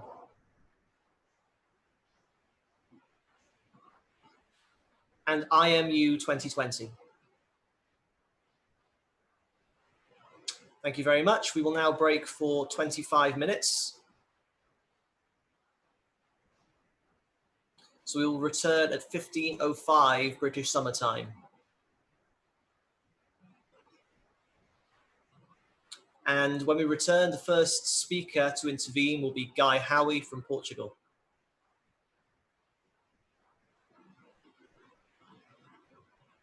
Thank you very much. Have a nice break.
Welcome back, comrades.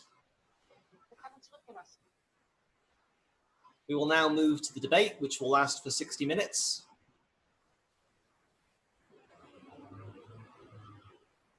After which I will invite Josh back to sum up the discussion for 30 minutes.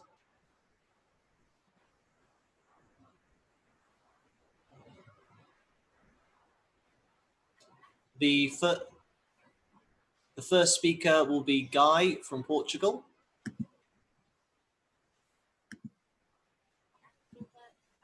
Whenever you're ready, Guy. Thanks, Joe.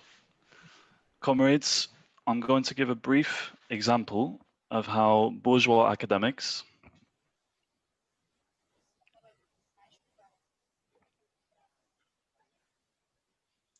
interpret the findings of ongoing excavations within the so-called Fertile Crescent area of the Middle East.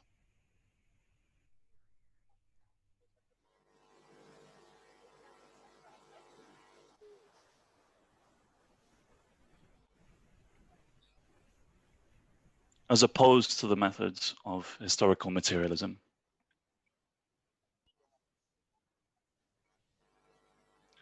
This area is known as the Cradle of Civilization.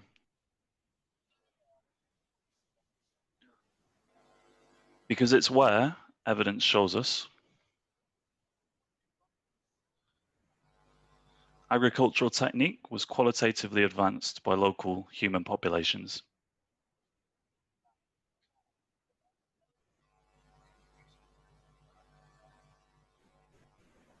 As Josh mentioned, this gave rise to a food surplus.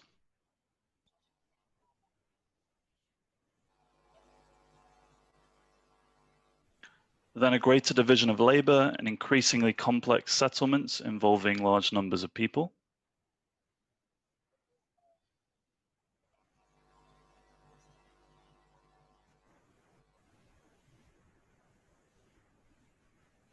And eventually class divisions and the birth of the state.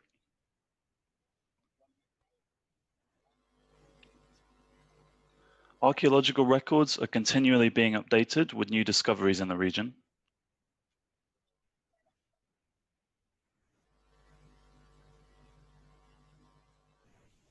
Shedding more light on human history during the Neolithic periods.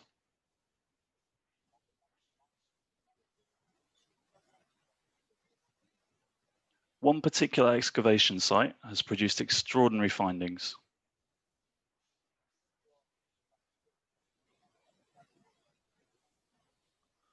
Göbekli Tepe is a tell, a human-made hill in southeast Turkey.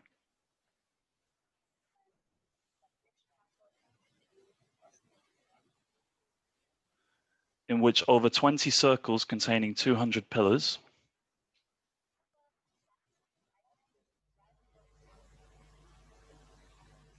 and incredible carvings and sculptures of people and animals have been found.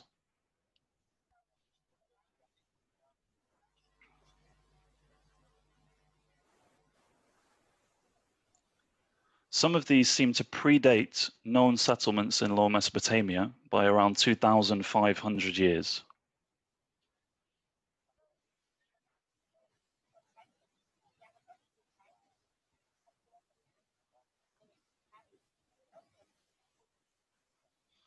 There is little sign of inhabitation at the site or nearby.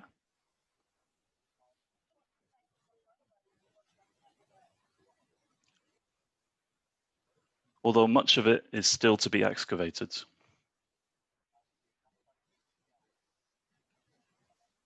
The bones of what are assumed to have been wild animals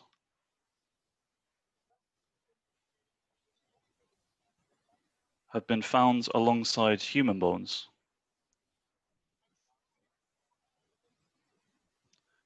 Bourgeois academics, including the chief chief archaeologists working at the site,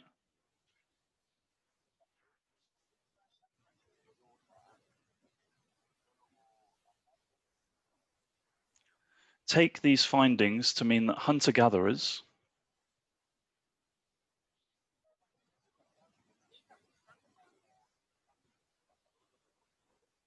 inhabiting a 100-mile radius of it produced the artifacts found there.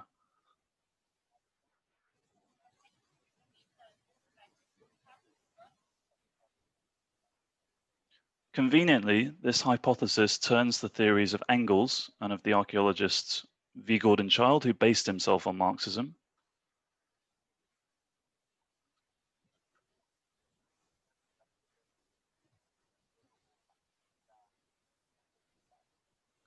completely on their heads.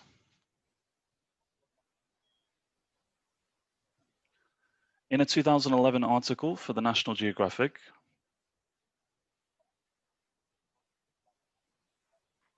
academic historian Charles C. Mann was delighted to point this out.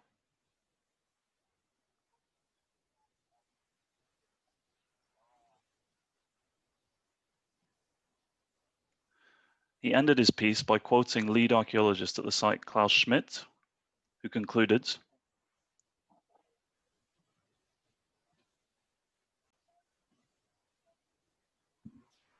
"5 minutes gone, Guy." okay, civilization is a product of the human mind. Apparently, groups of hunter-gatherers would take breaks from their hunting and foraging to attend the site.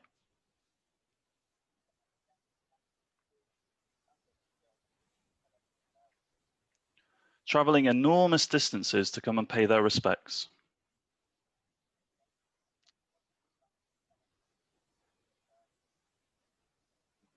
And marvel at the sculptures and carvings of vicious beasts simple foragers like themselves had created.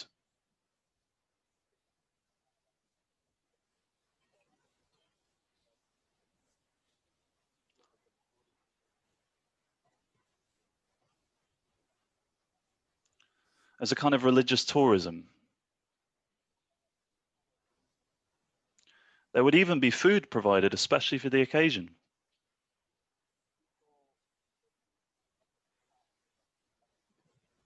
That's where agriculture suddenly makes an appearance. It was needed to ensure there was enough food for the tourists.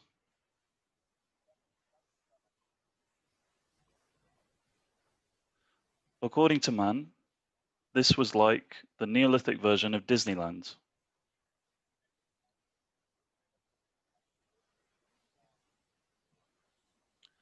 There are just a few problems with Neolithic Disneyland.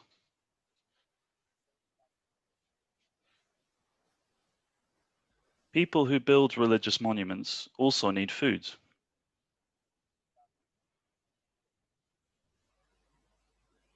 As well as the people who come to see them. Archaeologists estimate it would have taken 500 people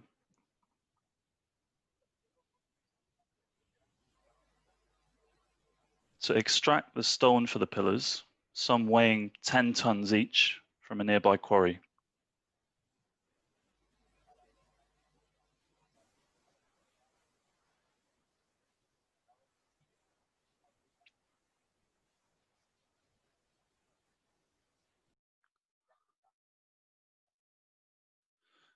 And move them several hundred meters to the site by hand.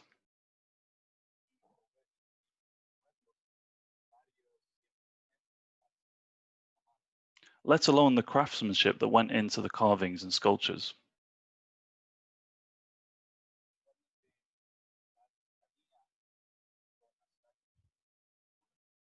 It seems like that would involve a lot of time, work.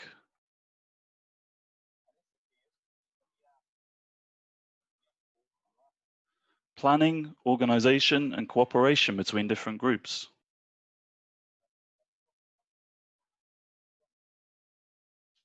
For people spending their days hunting in small numbers to survive.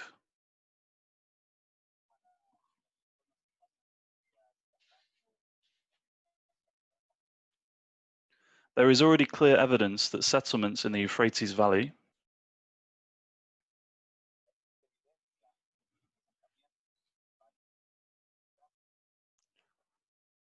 within 100 miles of Göbekli Tepe, which predate it by thousands of years.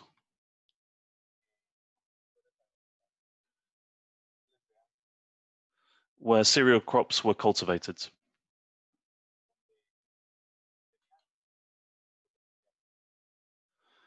Even if the timeline and map for the development of the Neolithic Revolution are revised,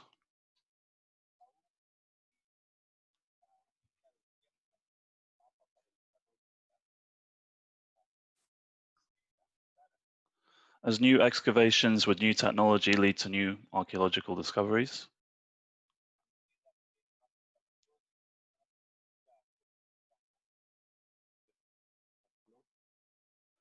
the overall picture provided by the method of Marxism, historical materialism,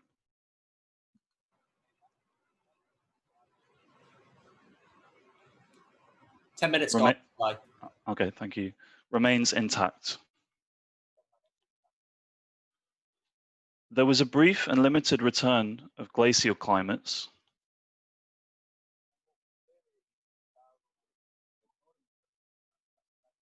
around the time that the first known evidence of grain cultivation is dated.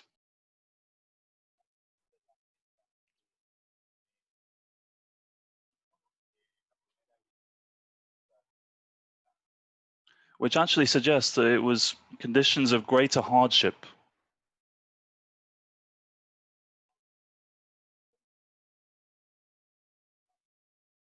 that forced the development of new farming techniques.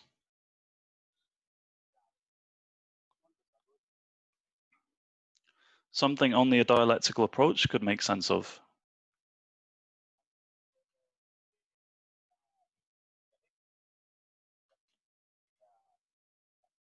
In his work, Man Makes Himself, V. Gordon Childe points out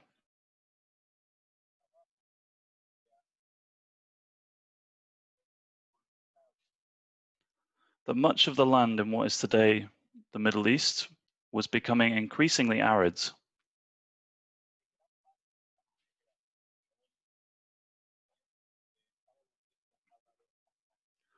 At the time, certain human populations in the Fertile Crescent became sedentary.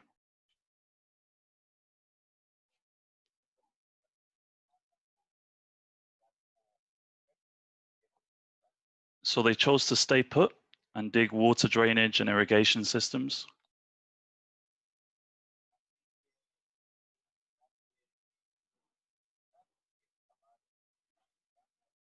Rather than moving to somewhere that could be barren.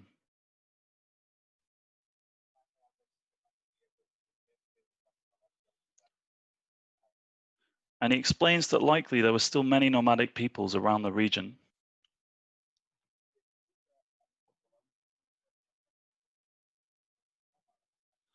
Even when permanent settlements became more commonplace.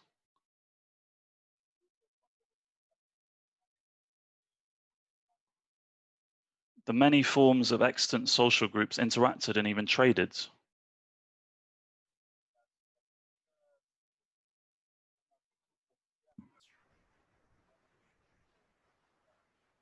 In things such as wild animal kill, surprise, surprise.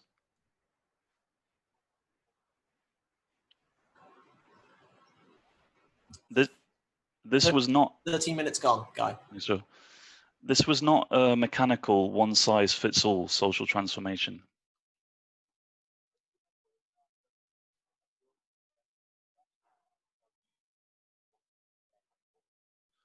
Meanwhile, bourgeois theorists look to abandon a rigorous scientific materialist method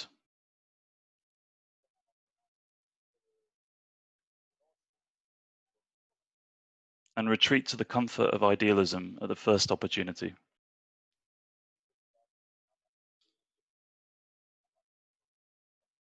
The theory that religion created agriculture wouldn't have been out of place in the Dark Ages.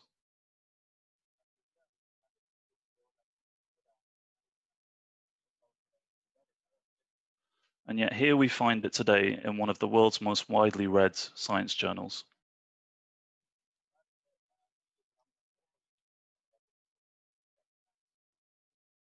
One more reason why the capitalist system, along with its intellectual representatives,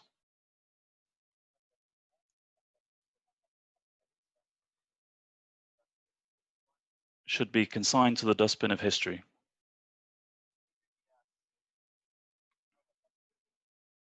Thank you.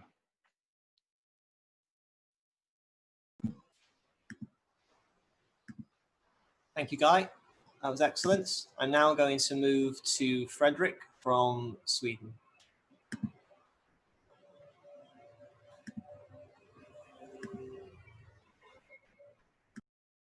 Thank you. For the bourgeois, capitalism is the natural state of society.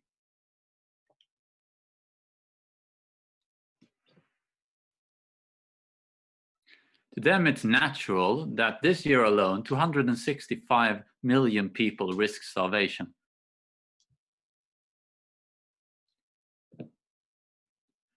To them, it's natural that this year alone, 265 million people risk starvation.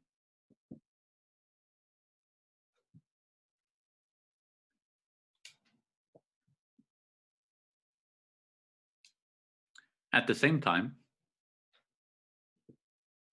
the 8 biggest food corporations across the world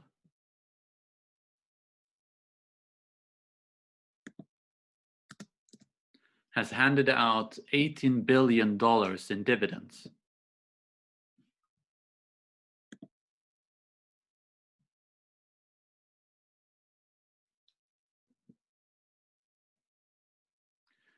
That's 10 times the amount the UN claims is needed to eradicate world hunger.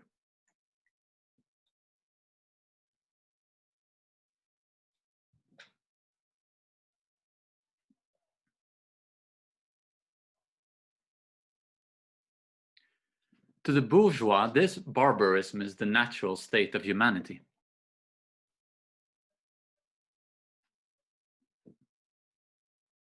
But historical materialism explains that capitalism is neither the first nor the last word in human evolution.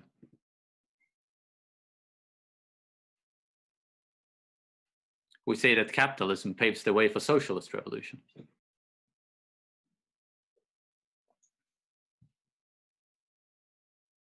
And therefore the bourgeoisie cannot accept historical materialism.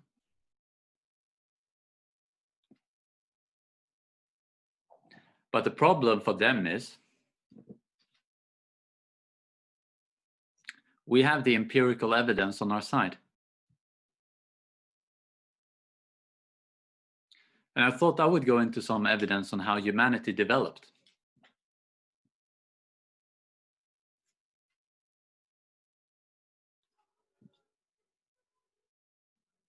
So around 7 million years ago,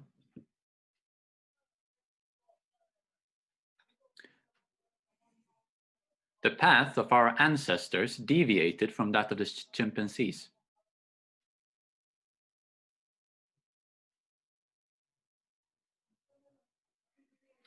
Our ancestors were forced onto the savannah.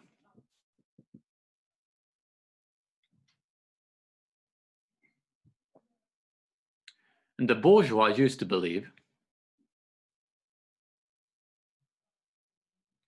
that the first difference between humanoids and other monkeys was the size of the brain.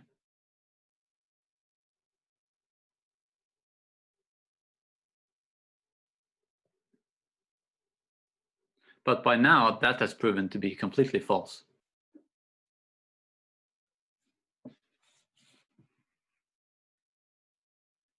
Instead, something Engels argued 144 years ago has proven to be correct.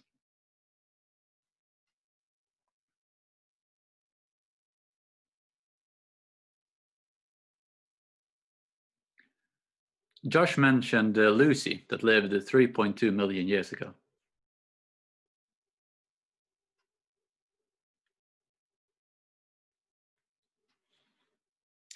And what differs her from earlier apes is first of all her upright posture.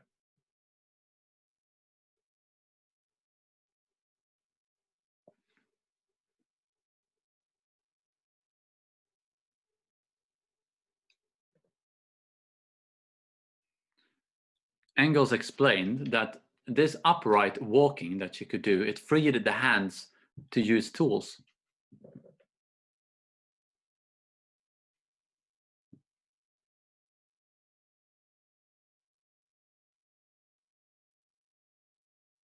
And that's exactly what you see with Lucy. You have more human-like hands.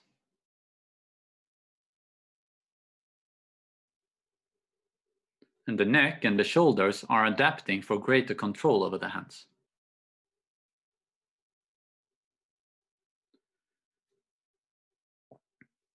And using the tools to survive requires greater and greater dexterity.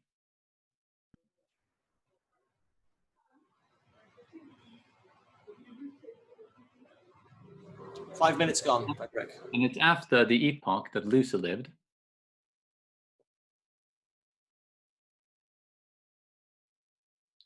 that you encounter the first humanoids where hands are complemented with a larger brain.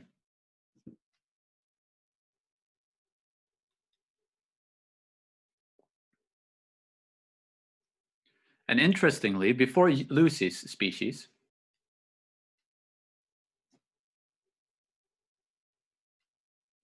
our human ancestors had sharp canine teeth.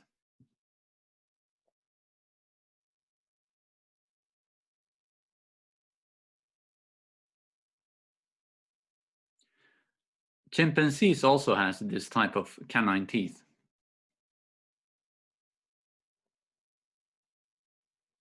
And they use it for fighting between the men to become leaders for the group.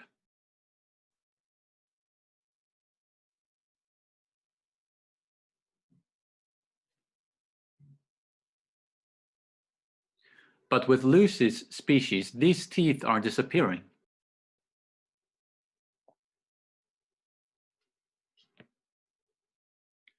And in later species, they're completely gone.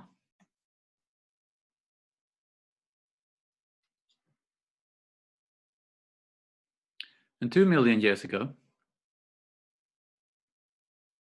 a species develops that looks quite similar to us.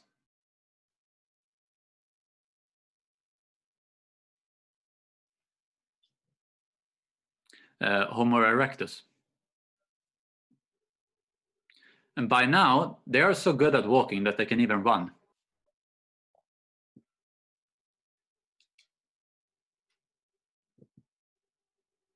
They lost their fur to get better endurance.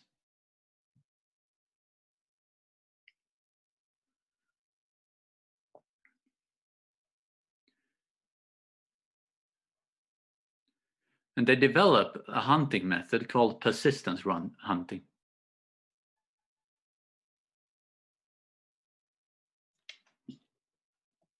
Basically, they make their prey panic time and time again until it runs out of energy and can easily be killed.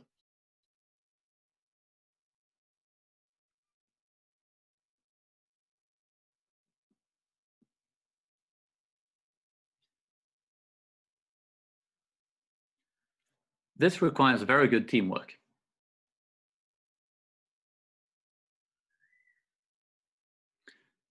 But people like the reactionary Jordan Peterson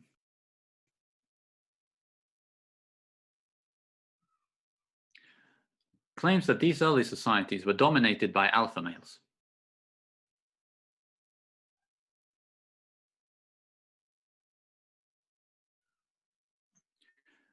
This is to prove that human society is competitive and selfish.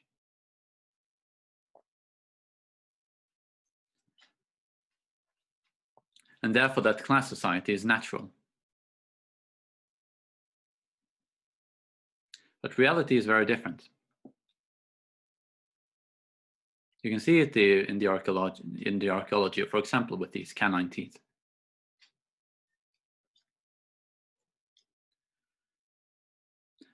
You can see it in the hunting methods. But you can say generally that if these early humans were to survive, there was no room for jealousy or infighting.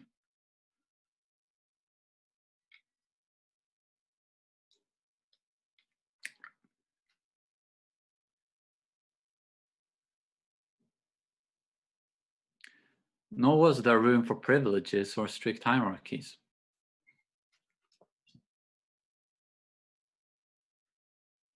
It would have destroyed the fabric of the group that they needed to survive.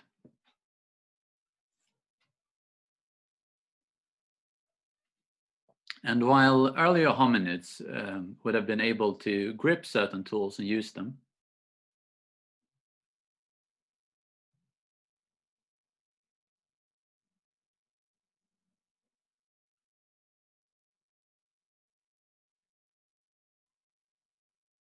with Homo erectus, this is now developed into conscious tool production, actually.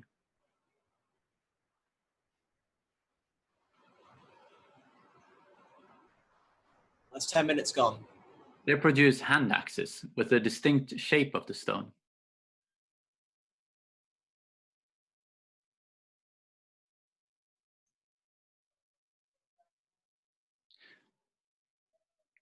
The shape is like a drop of water.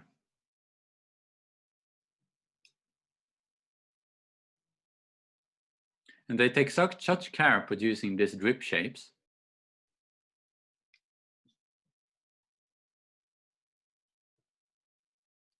that this is actually considered one of the first manifestations of human art.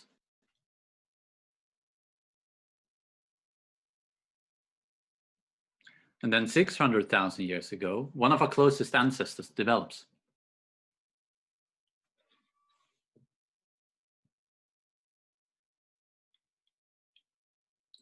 The Neanderthals. By now, tool making is at a whole different level.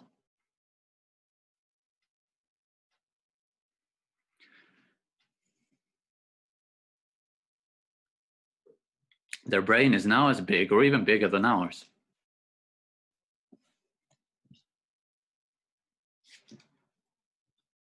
And rather than the common idea of brutal Neanderthal cavemen,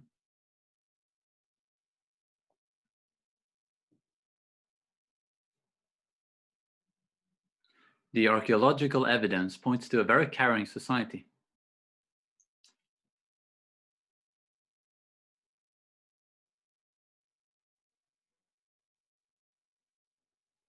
They've started to carefully bury their dead.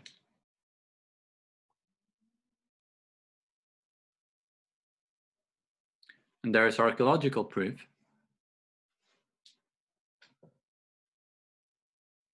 that Neanderthals who were injured and crippled when they were very young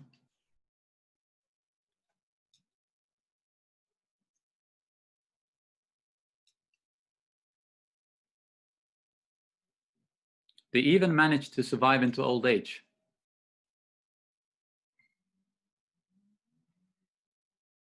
This means that the Neanderthals took care of those who couldn't support themselves.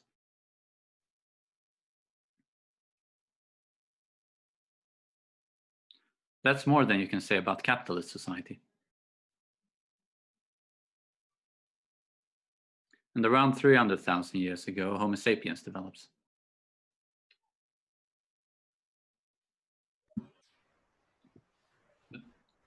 That's 13 minutes gone. The modern day humans.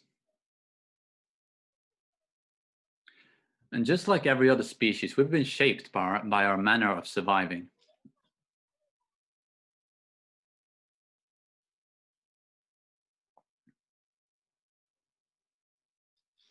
Using and producing tools by working.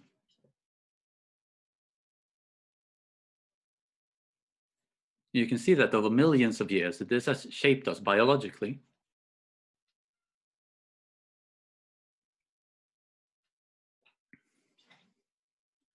And at every stage, it has also shaped our mode of production.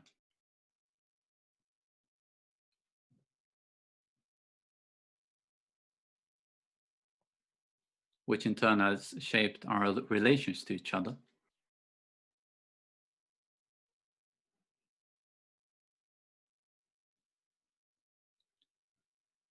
And our society. And all the way up until 10,000 years ago, human society is equal.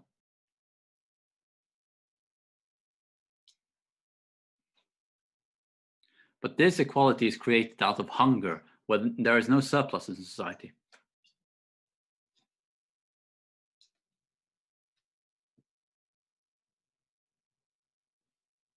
Marx and Engels therefore calls it primitive communism. And And of course, what we are fighting for is not for everybody to go hungry.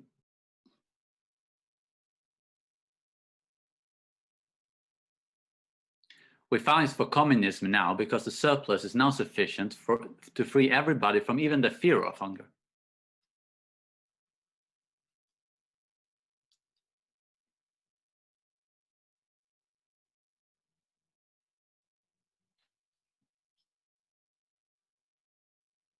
Now, this is the only way to take humanity forward.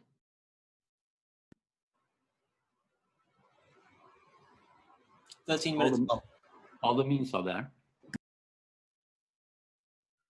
It's up to us to make it happen. Thanks.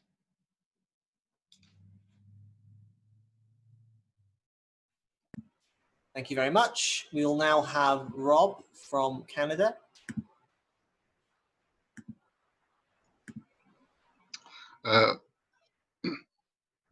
Thank you, comrades. The way most of us are taught history in school makes it very difficult to actually understand history.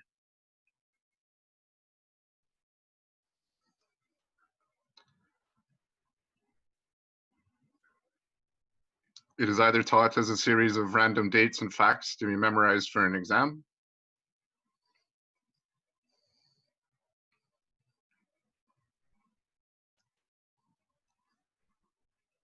or solely as the history of the actions of the great men and women of history.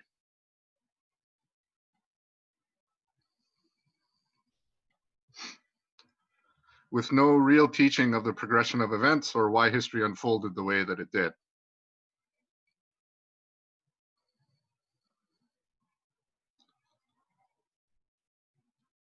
According to bourgeois history, Napoleon became the Emperor of France solely because of his strength of will and military genius. The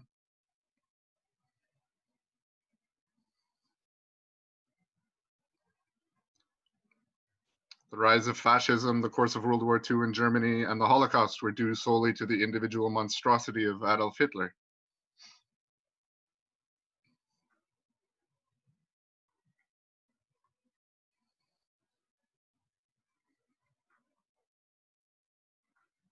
Or the United States has become so polarized and entered a severe crisis solely because of the personality traits of Donald Trump.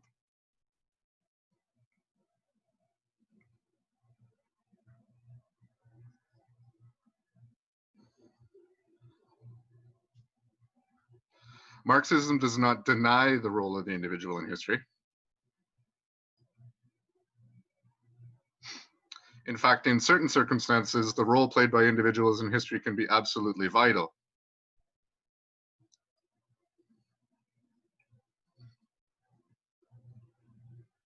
But individuals, including the great people of history, can only act within the limits set by the conditions of their specific time and place.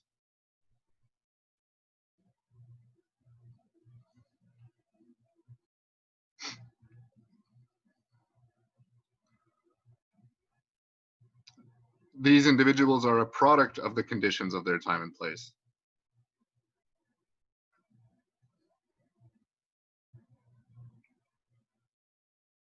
This was what Marx meant when he said the following.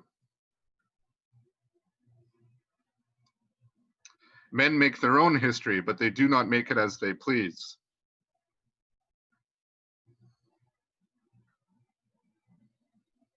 They do not make it under self-selected circumstances, but under circumstances existing already, given and transmitted from the past.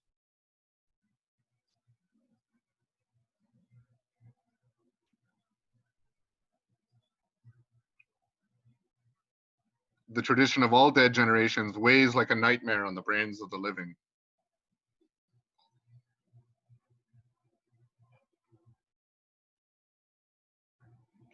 The personal qualities of political figures can determine the outcome in a given situation.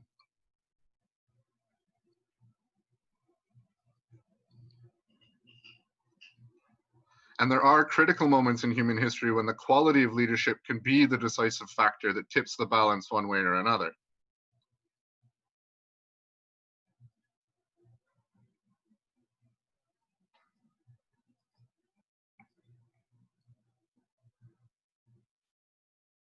Plekhanov, the father of Russian Marxism, once said,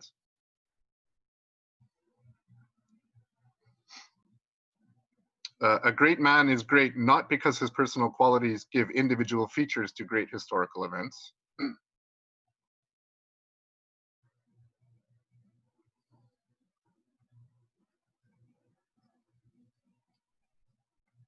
but because he possesses qualities which make him most capable of serving the great social needs of his time, needs which arose as a result of general and particular causes.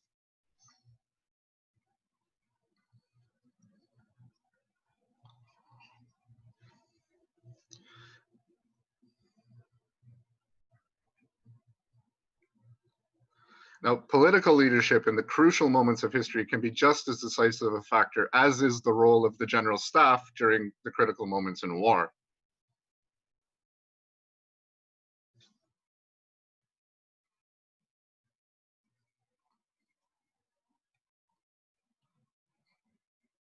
If Lenin and Trotsky had not been present in 1917, the October Revolution would not have unfolded in, or the October Revolution would have unfolded in a completely different manner, and in all likelihood would not have been victorious.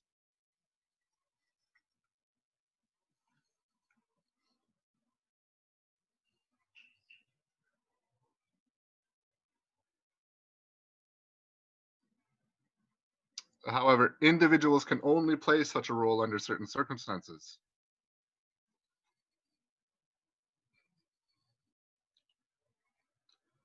The specific circumstances of the First World War and the specific conditions of the class struggle in Russia and internationally in 1917 allowed Lenin and Trotsky to play the decisive role they played. 5 minutes gone, Rob.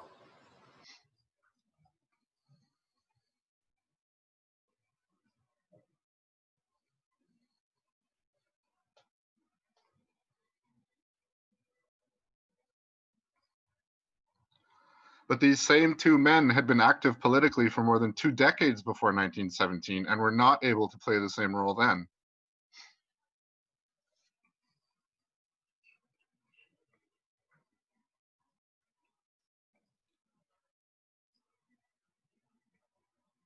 They could not conjure the Russian Revolution at will or by magic or something.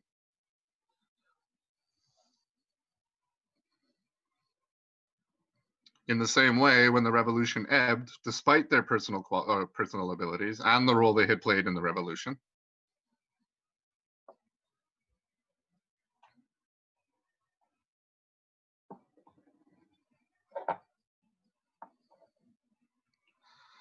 Lenin and Trotsky were not able to prevent the bureaucratic degeneration of the Soviet Union.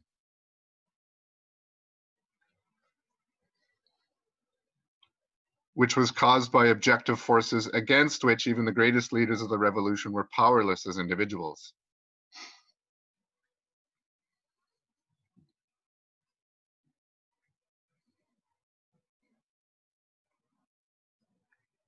The degeneration of the Soviet Union was the result of a struggle between living social forces in the Soviet Union and internationally,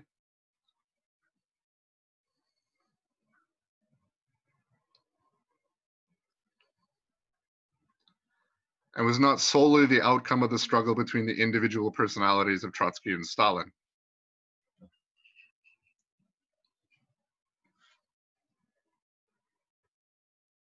Personality traits, Marxist theory, and political will alone were not enough for Lenin and Trotsky to prevent the degeneration of the Russian Revolution.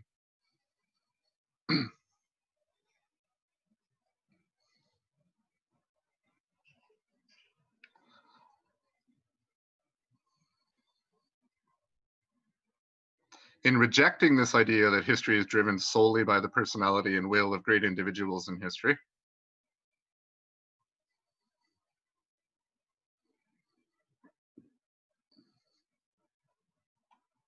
we have to be careful not to fall into the trap of economic determinism, which is one of the straw man arguments used against Marxism that Josh explained.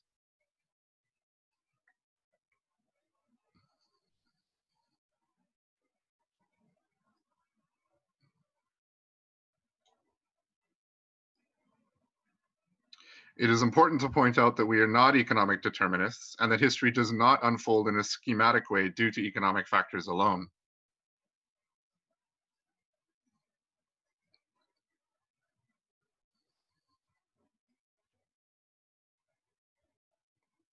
Marx and Engels explained repeatedly that the economic element is not the only determining factor in the unfolding of history.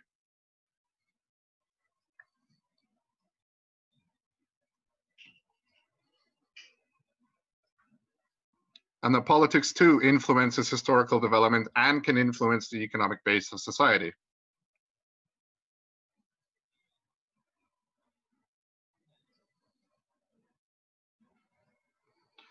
For example, the defeat of the revolutionary wave after the Second World War was one of the political preconditions for the 30-year economic upswing that followed.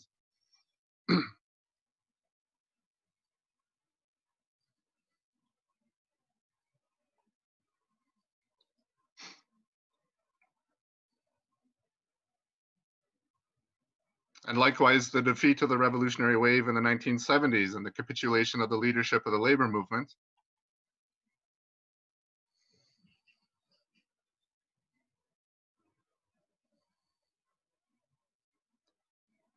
was one of the preconditions that allowed the capitalists to get out of the crisis and then administer austerity for the next several decades.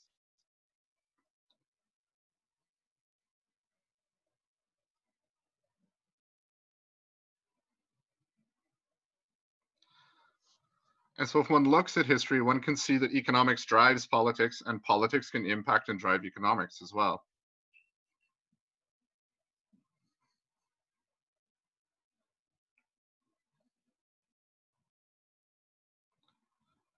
And it is only in the final analysis that the economic developments, economic necessity expresses itself.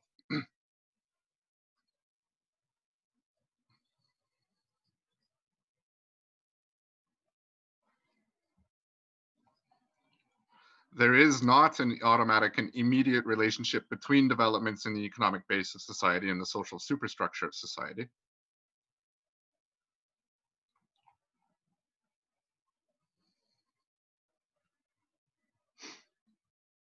An economic slump, for example, does not automatically mean an intensification of class struggle, strikes, and revolutions.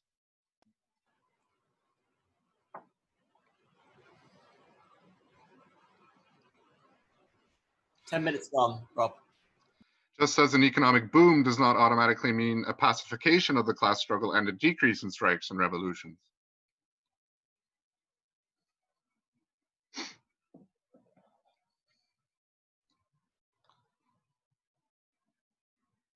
Rather, what is important is the transition between boom and slump, the transition between upswing and depression, and how this impacts the working class.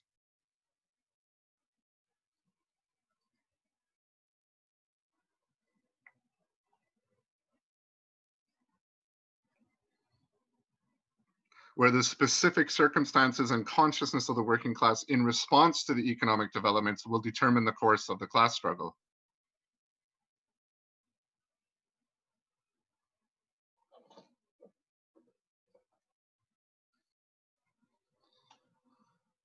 And the outcome of the class struggle can impact both economic and political developments.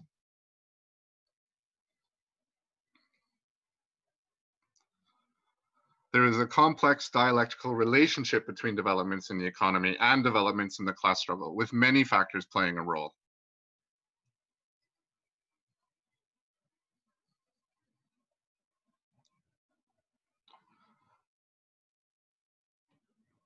Trotsky explained that history is not an automatic process. Otherwise, why are there political leaders? Why are there political parties? Why political programs? Why the class struggle?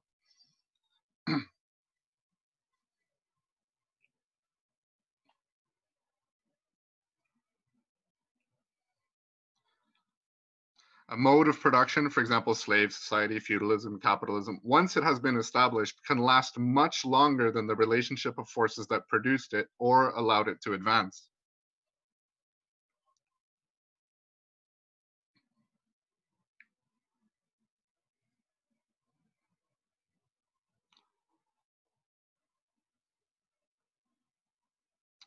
It is out of this historical contradiction that revolutions, coups d'etats, and counter-revolutions, etc., take place.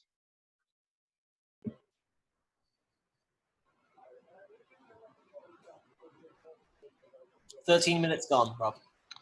Josh mentioned a quote by Marx from the introduction to the Critique of Political Economy. contribution to the critique of political economy.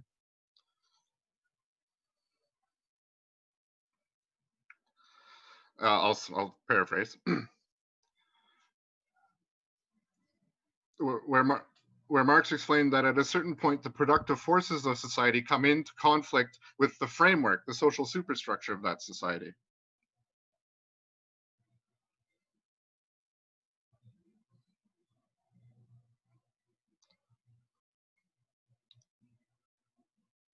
And this is when the era of social revolution begins.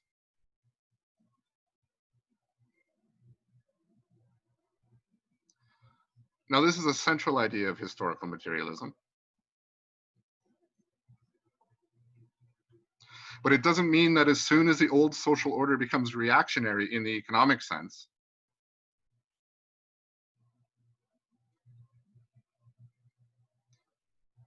when it begins to impede the developments of the productive forces, that it unfailingly collapses, or that the old ruling class steps aside to allow for a new class to lead the developments of the productive forces.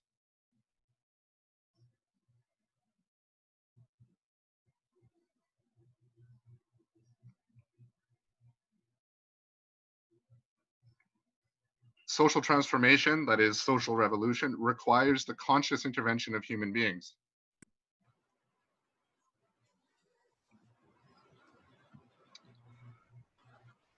You sum up yeah, just one more minute.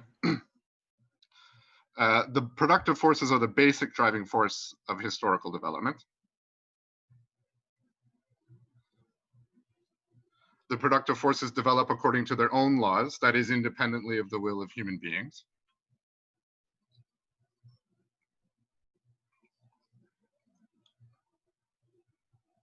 But this process takes place through human beings, through the action of human beings.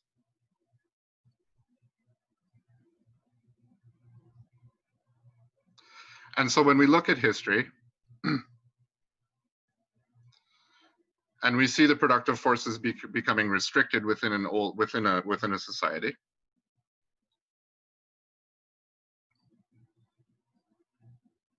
and when a social change, social revolution is necessary for the continued development of the productive forces,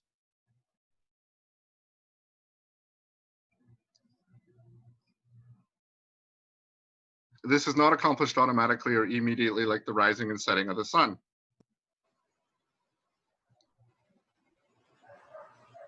Last sentence. Last one, yeah. History is also the history of class struggle, as Josh said. The history of the antagonism between the exploited and the exploiters, the oppressed and the oppressors in any given class society.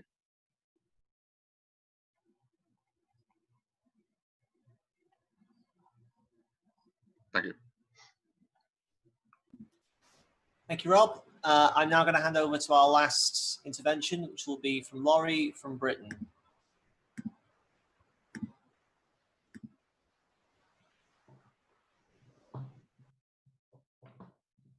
Thanks, Joe. Some bourgeois anthropologists say that they have found evidence of oppression in pre-class societies.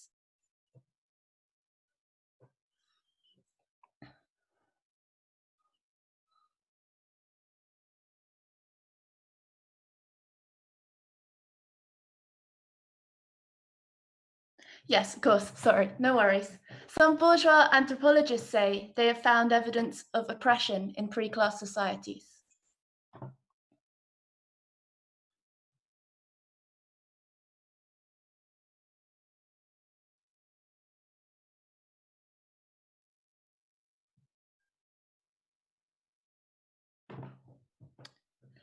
Evolutionary psychologists like Steven Pinker argue that male jealousy and greed is simply natural.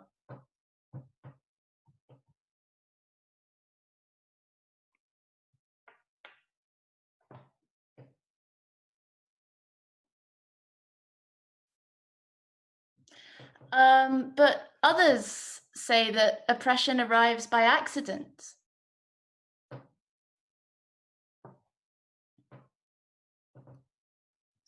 And every culture is completely different. Does this then disprove historical materialism?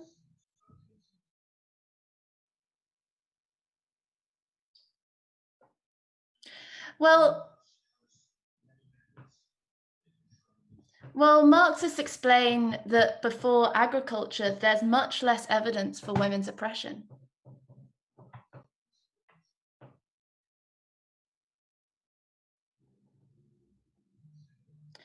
In 1846, Lewis Henry Morgan discovered to his great surprise that an Iroquois child had several mothers.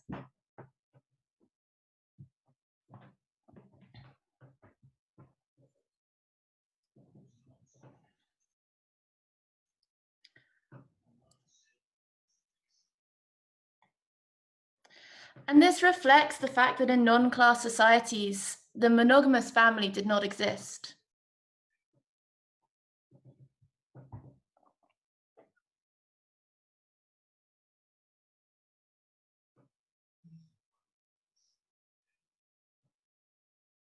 Where parentage was important, it was traced through the mother rather than the father.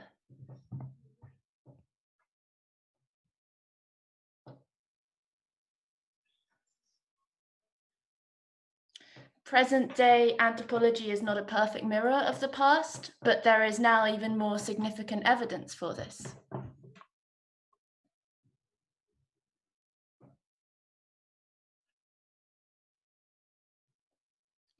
In many hunter-gatherer societies in lowland South America, such as the Zucleng,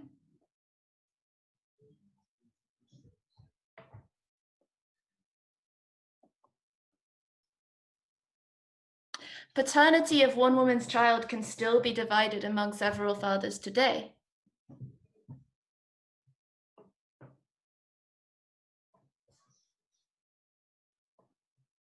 In many pre-class societies, women and men would have done exactly the same job.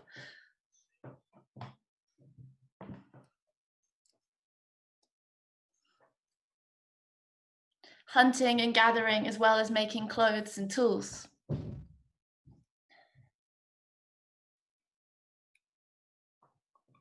In others, there would have been a gendered division of labor.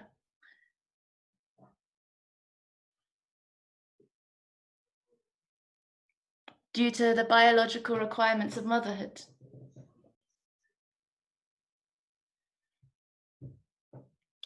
But women were not just cooking and cleaning, they were also making tools.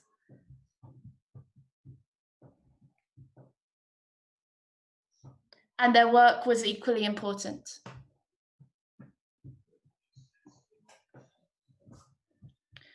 After the Neolithic Revolution, a surplus product could be produced.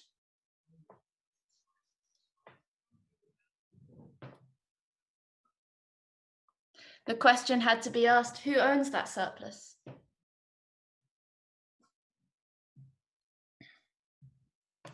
This had important implications for relations between women and men.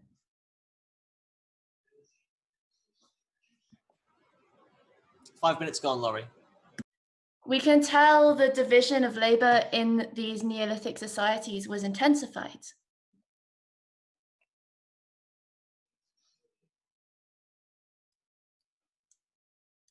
We can see its scars in the skeletons of women from those first agricultural societies.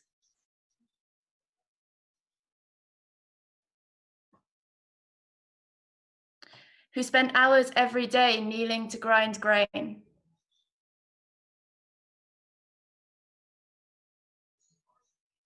To the extent that their toe joints were often worn away.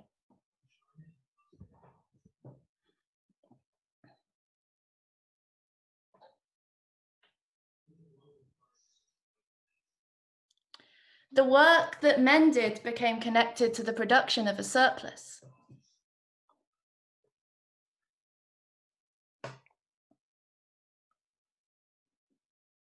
Even if they were using the tools and eating the food prepared by women,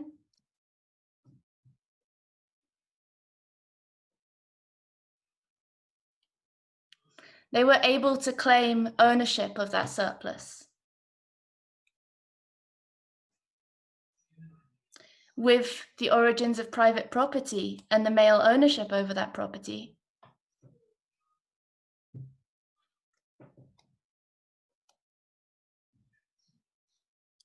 women also lost the right of lineage as men wished to pass down their property to their children.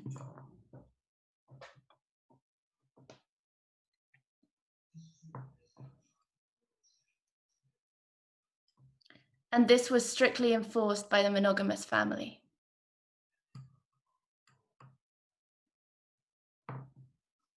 In ancient Greek society, women were considered the property of their husbands.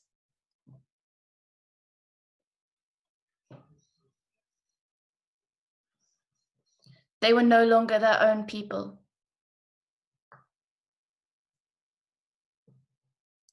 This marked the real origins of women's oppression, the oldest form of oppression.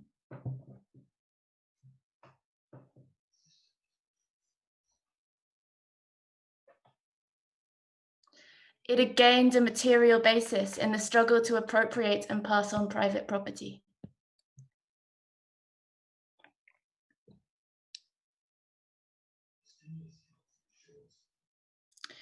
Bourgeois anthropologists point to a small number of tribes where women are oppressed,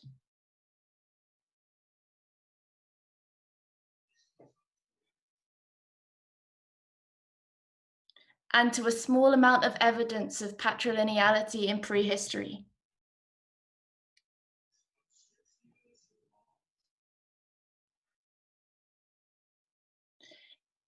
In order to debunk historical materialism.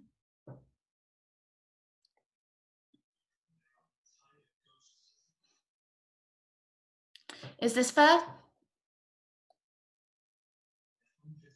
We do not argue that all pre-class societies were identical to one another.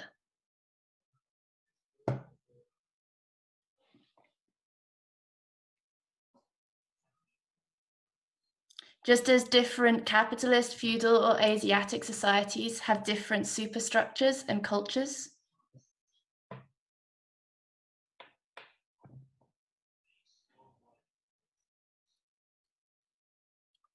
we don't treat primitive communism as a single block.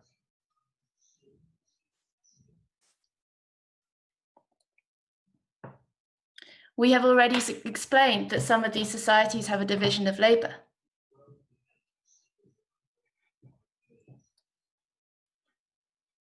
It isn't inconceivable that in some of these, there might even be a level of prejudice.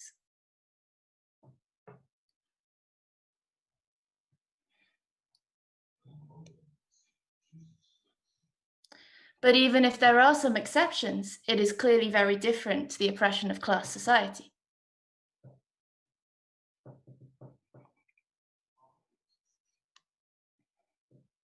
Far from disproving historical materialism, an exception that proves the rule.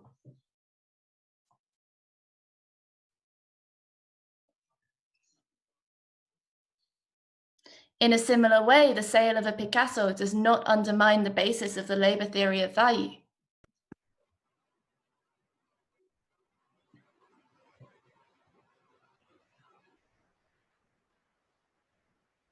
Ten minutes gone, Laurie. Thanks, Joe. What I think this shows more than anything else is the methodology used by bourgeois academics.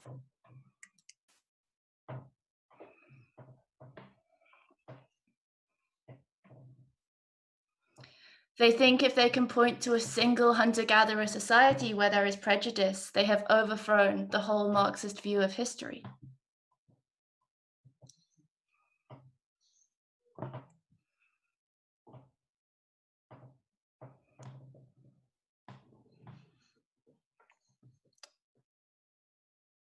When the anthropologist Franz Boas set out to study the Kwakiutl,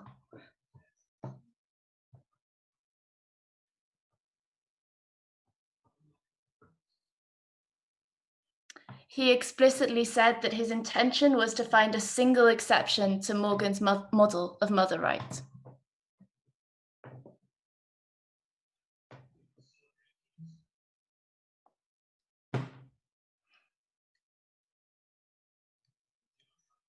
which would disprove the whole thing.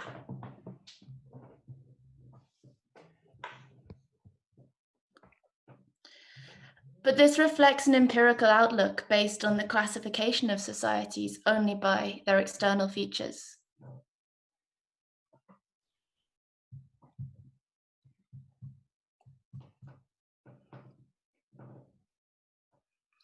However, Marxists understand that state and class societies are not simply made up of a shopping list of features like monumental art and writing.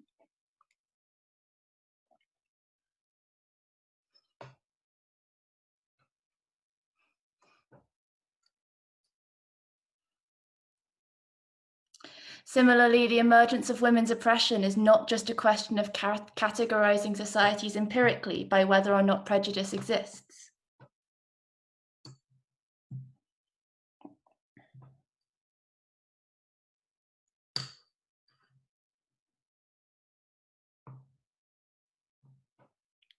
Rather, it is a question of analyzing what is behind that prejudice.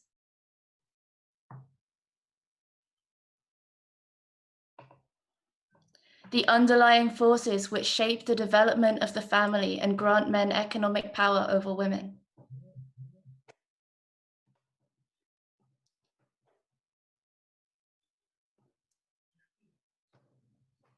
Human societies cannot be analyzed empirically.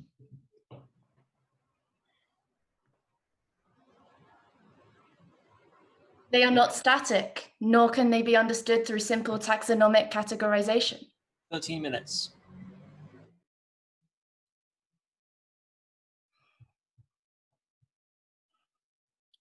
They are living things, made up of the social relations formed in the process of class struggle.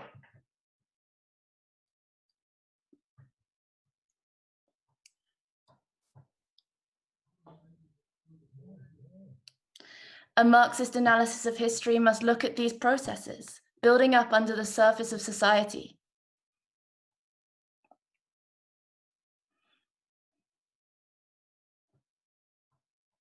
In particular, the class struggle and the development of the productive forces.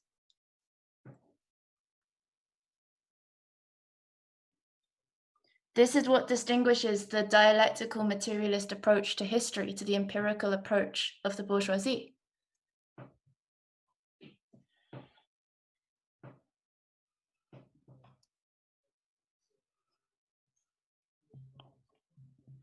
Like with all aspects of Marxist philosophy, this historical understanding is not just a curiosity.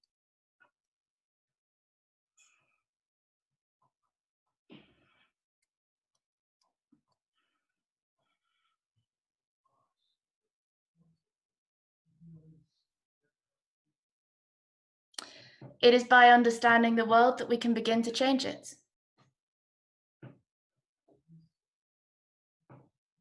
As Josh said, historical materialism is a tool.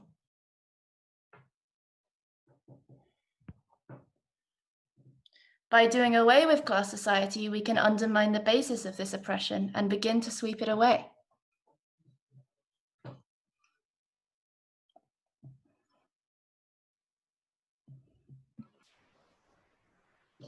Fifteen minutes. Sum up, please.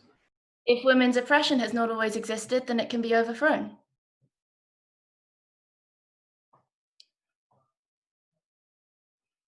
If class society has not always existed, then it can also be overthrown.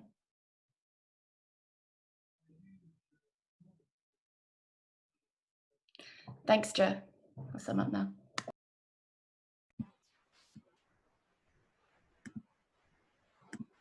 And thank you, Laurie. That was an excellent contribution and an end to an equally excellent debate.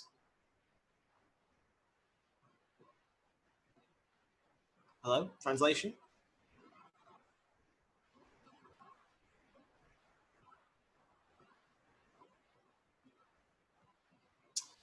Before I hand it back to Josh to sum up the discussion,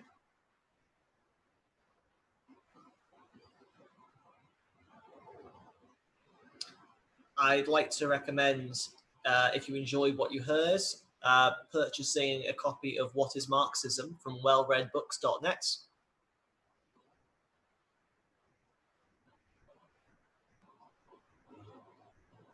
which goes into more detail about the method of historical materialism.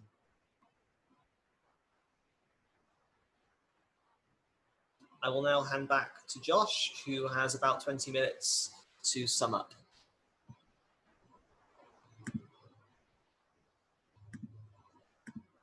Okay, thanks, Joe.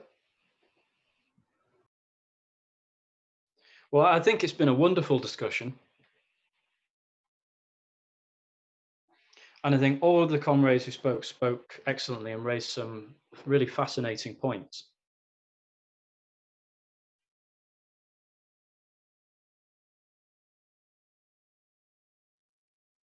In fact, they spoke so well, I don't think I've got a huge amount to add.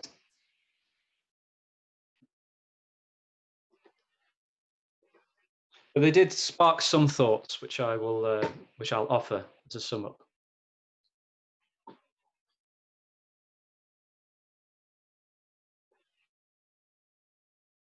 The first thing that really struck me listening to Guy, and I think Laurie also,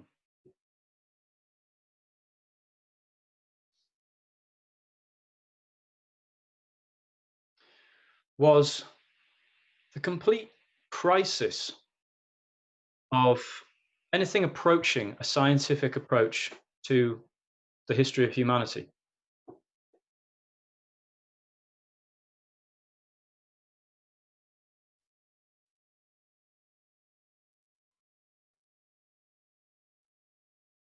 This is not accidental. It's not because the specific archaeologists or anthropologists happen to be silly individuals.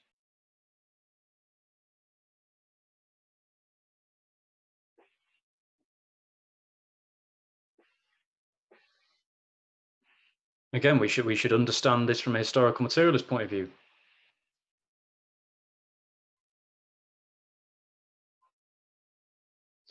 It is a sad fact that under capitalism, the closer that the sciences get to society, the less scientific they become.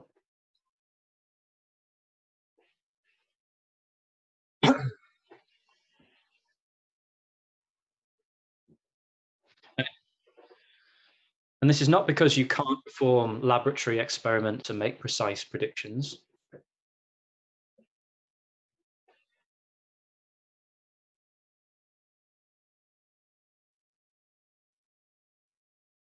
It's because we live in a class-divided society.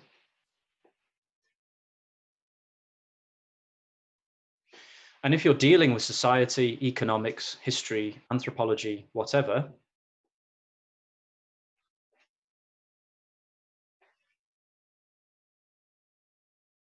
your analysis and conclusions inevitably touch on the interests of the contending classes in society.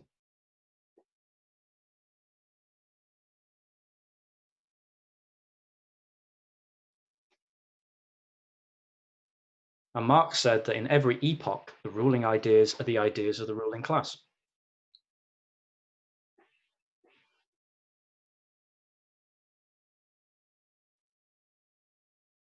But this is not necessarily the result of a conspiracy, although it can be.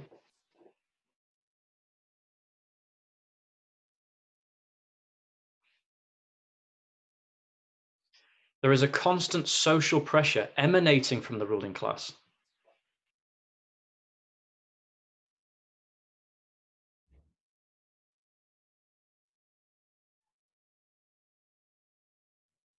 To produce theories that justify, in one form or another, the present state of affairs.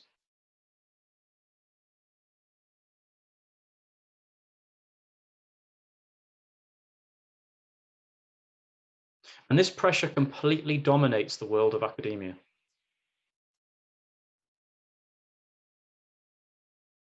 Which by its class nature is the least capable of providing an independent scientific understanding of the world.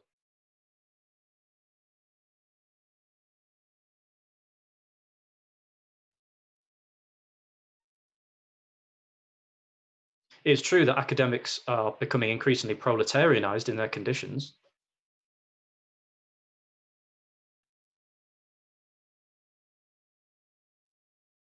And we support their struggle as part of the class struggle. But in the production of ideas, the pressures of academic life actually assist in maintaining and defending the status quo.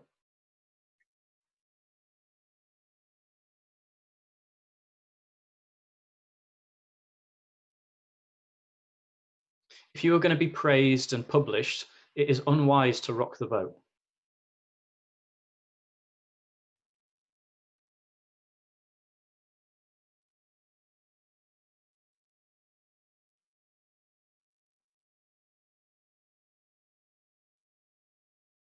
But at the same time, there is a constant drive for new theories. You're hardly going to get tenure if you simply repeat constantly that Marx was right about everything.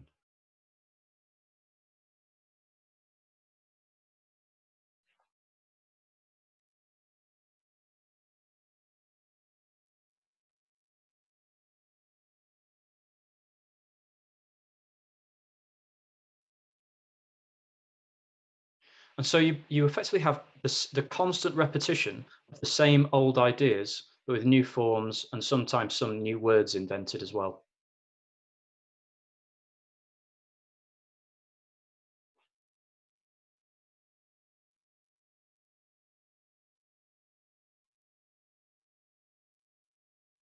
And this brings me to the example that Guy raised of Göbekli Tepe.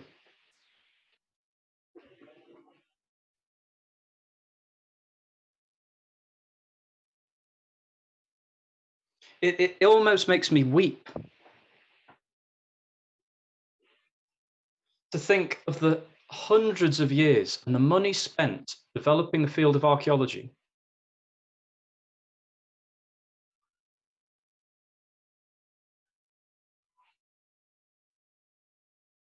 for some of the foremost representatives of archaeology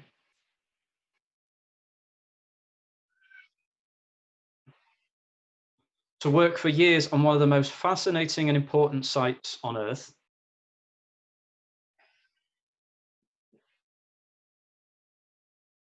and then to proudly discover and announce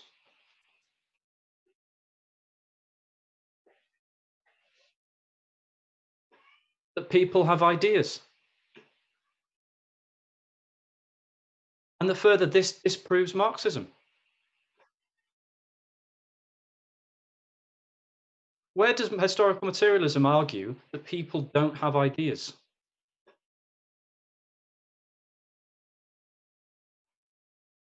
Every act that has ever been carried out in history has been carried out because someone has had the notion of doing it.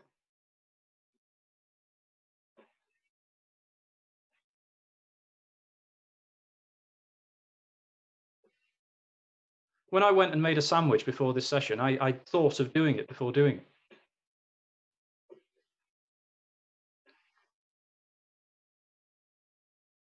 So from that point of view, everything is the history of ideas. Everything has been done because of ideas.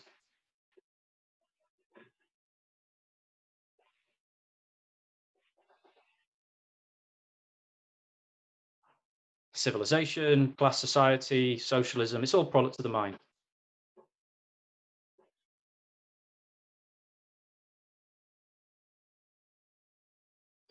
The problem with this is what it does not tell us is why people had the idea when they had it,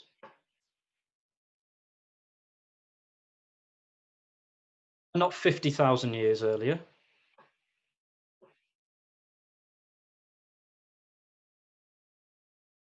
And why that idea, rather than the thousands and millions of other ideas circulating at that time, won out and had the effect that it did.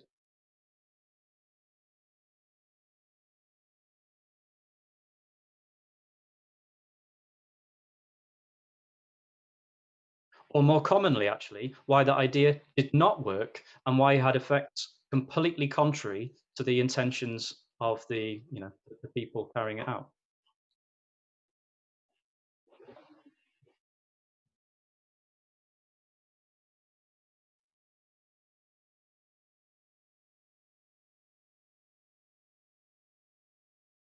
That is the entire point of historical materialism.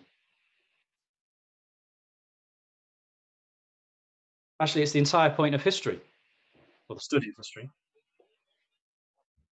So anybody that tells you, this was the product of an idea, tells us absolutely nothing at all.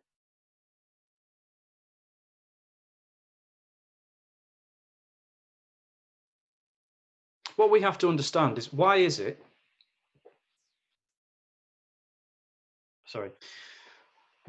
that, sorry, to repeat, in the English Revolution, the hardcore, if you like, of the parliamentary forces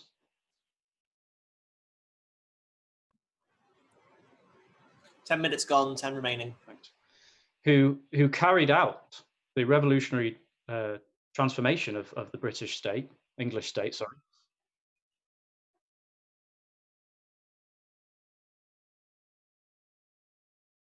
And opened up a whole new period and opened up the way for the development of industrial capitalism in that country.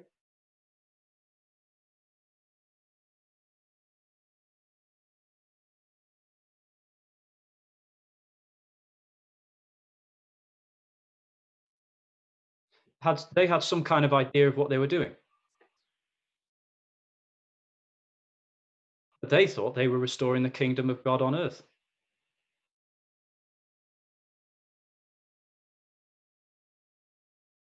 We know they weren't. Or at least I don't think so. And yet in carrying out those false ideas, they still transform society.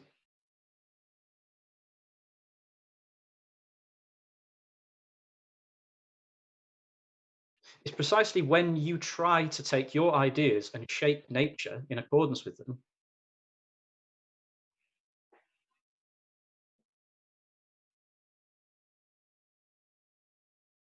that is exactly the moment where you discover the objective deterministic laws of society.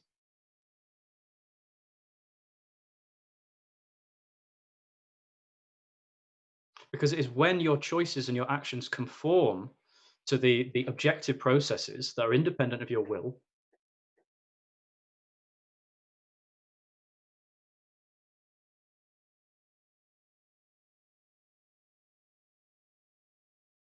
that they have the intended effect. And when they don't conform with reality, that's what we're talking about.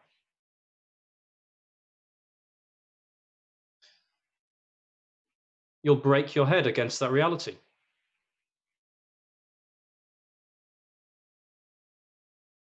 And how many political organizations and phenomena in history have we seen of precisely that?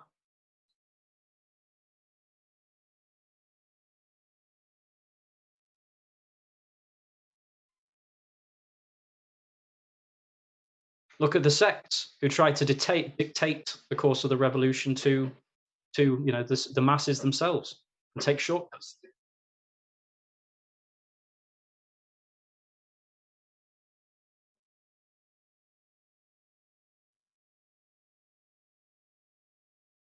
I thought that I was fascinated by Frederick's intervention. The only comment I can have time to make on that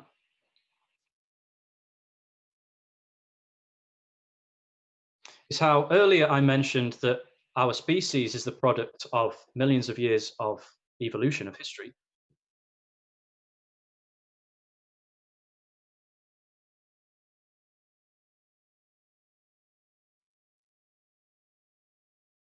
And capitalism is the product of thousands of years, if not more, of social evolution.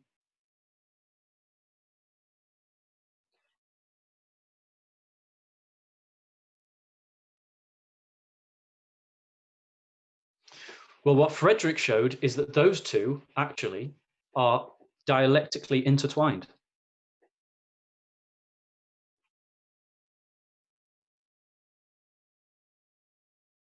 Through the development of the productive forces, which Marx explained lies at the basis of all human life, what it is to be human.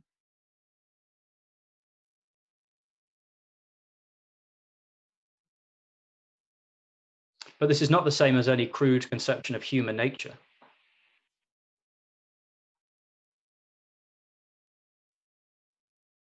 The beauty of this idea is that this basis of humanity constantly changes.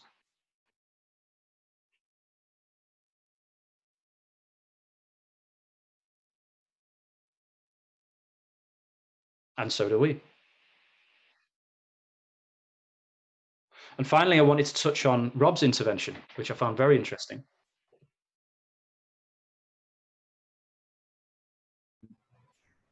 That's 15 minutes, Josh, 5 remaining. Thanks.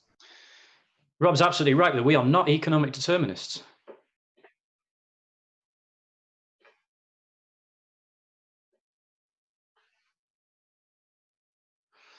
Do we not say that the class consciousness, the consciousness of the working class of its historical role, is the essential ingredient, if you like, in the socialist revolution?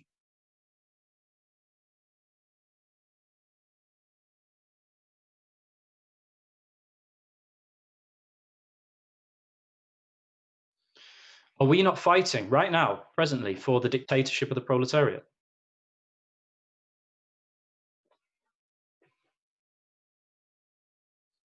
Which is not a technological innovation. It's not AI, like Harari would like.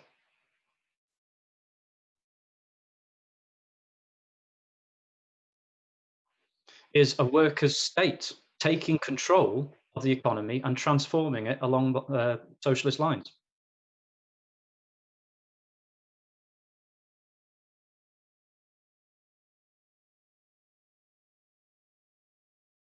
Is the consciousness of the working class or the workers' state an independent factor in history?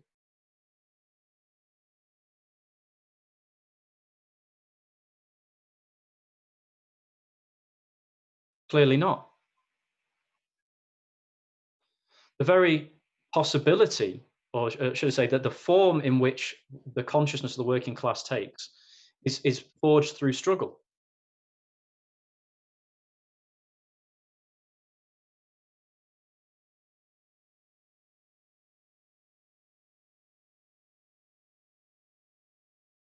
Struggle against the real objective relations of capitalism.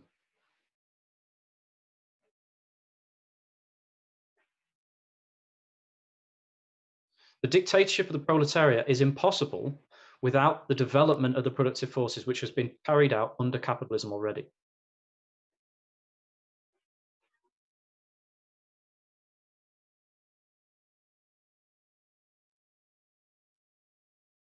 Otherwise, we'd have to conclude that the levelers or the sans-culottes in Paris would have succeeded in building a communist society.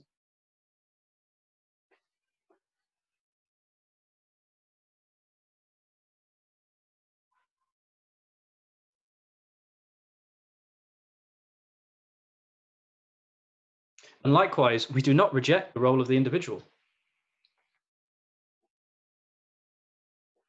We're the only ones who understand it.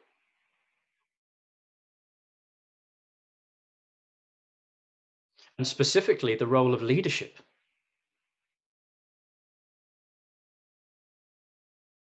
In every revolution and every war in history,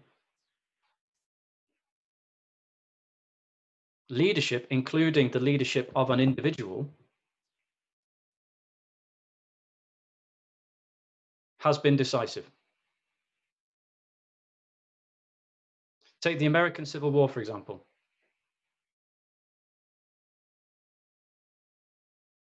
It began the war larger, more powerful economically, and with a larger army.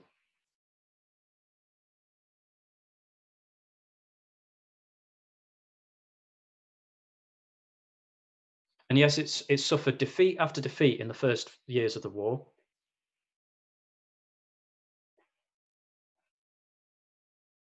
Because its generals weren't prepared to fight.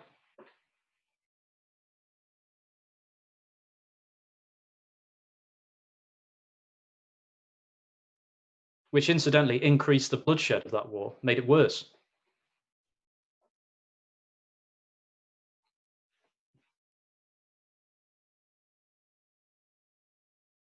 The same can be seen in the beginning of the English Revolution.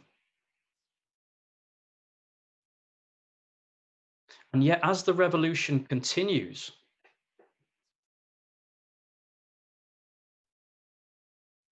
there is a natural, powerful, almost natural force, like a wave,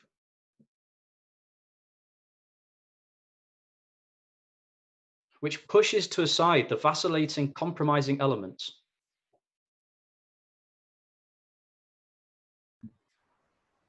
Please sum up. Yeah, sure. And pushes to the fore the more determined, militant, revolutionary elements that express the fundamental needs of the revolutionary process.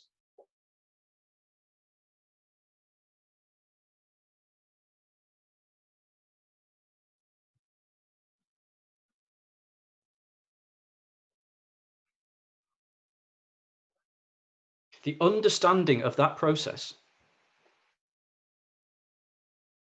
and the conscious preparation to take part in that process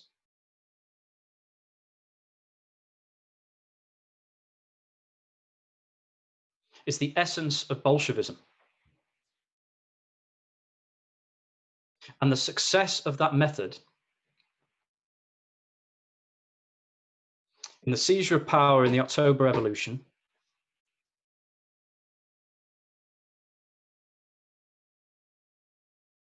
was the proof of historical materialism. Not as an analytic exercise, but as a guide to action.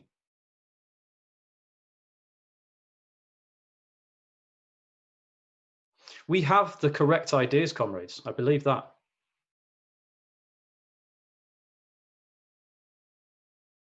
But ideas only have material force if they grip the minds of the masses.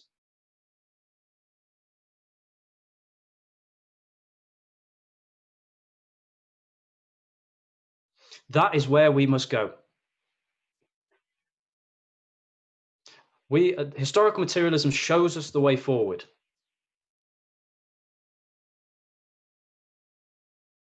Let us advance. Forward to socialism. Thank you.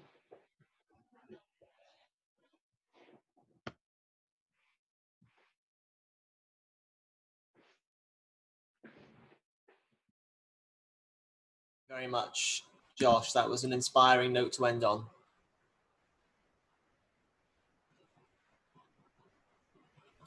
We're going to be taking a break that will last just under 1 hour.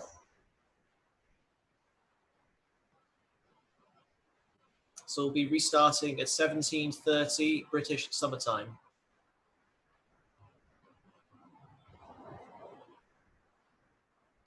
And we'll have 3 parallel sessions on identity politics, the history of the IMT, and post-colonialism.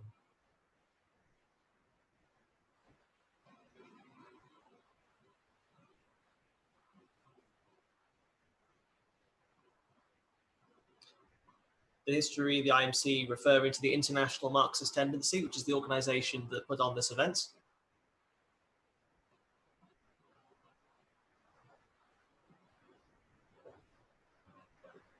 And I urge you to join us in that struggle for a better world that Josh was describing.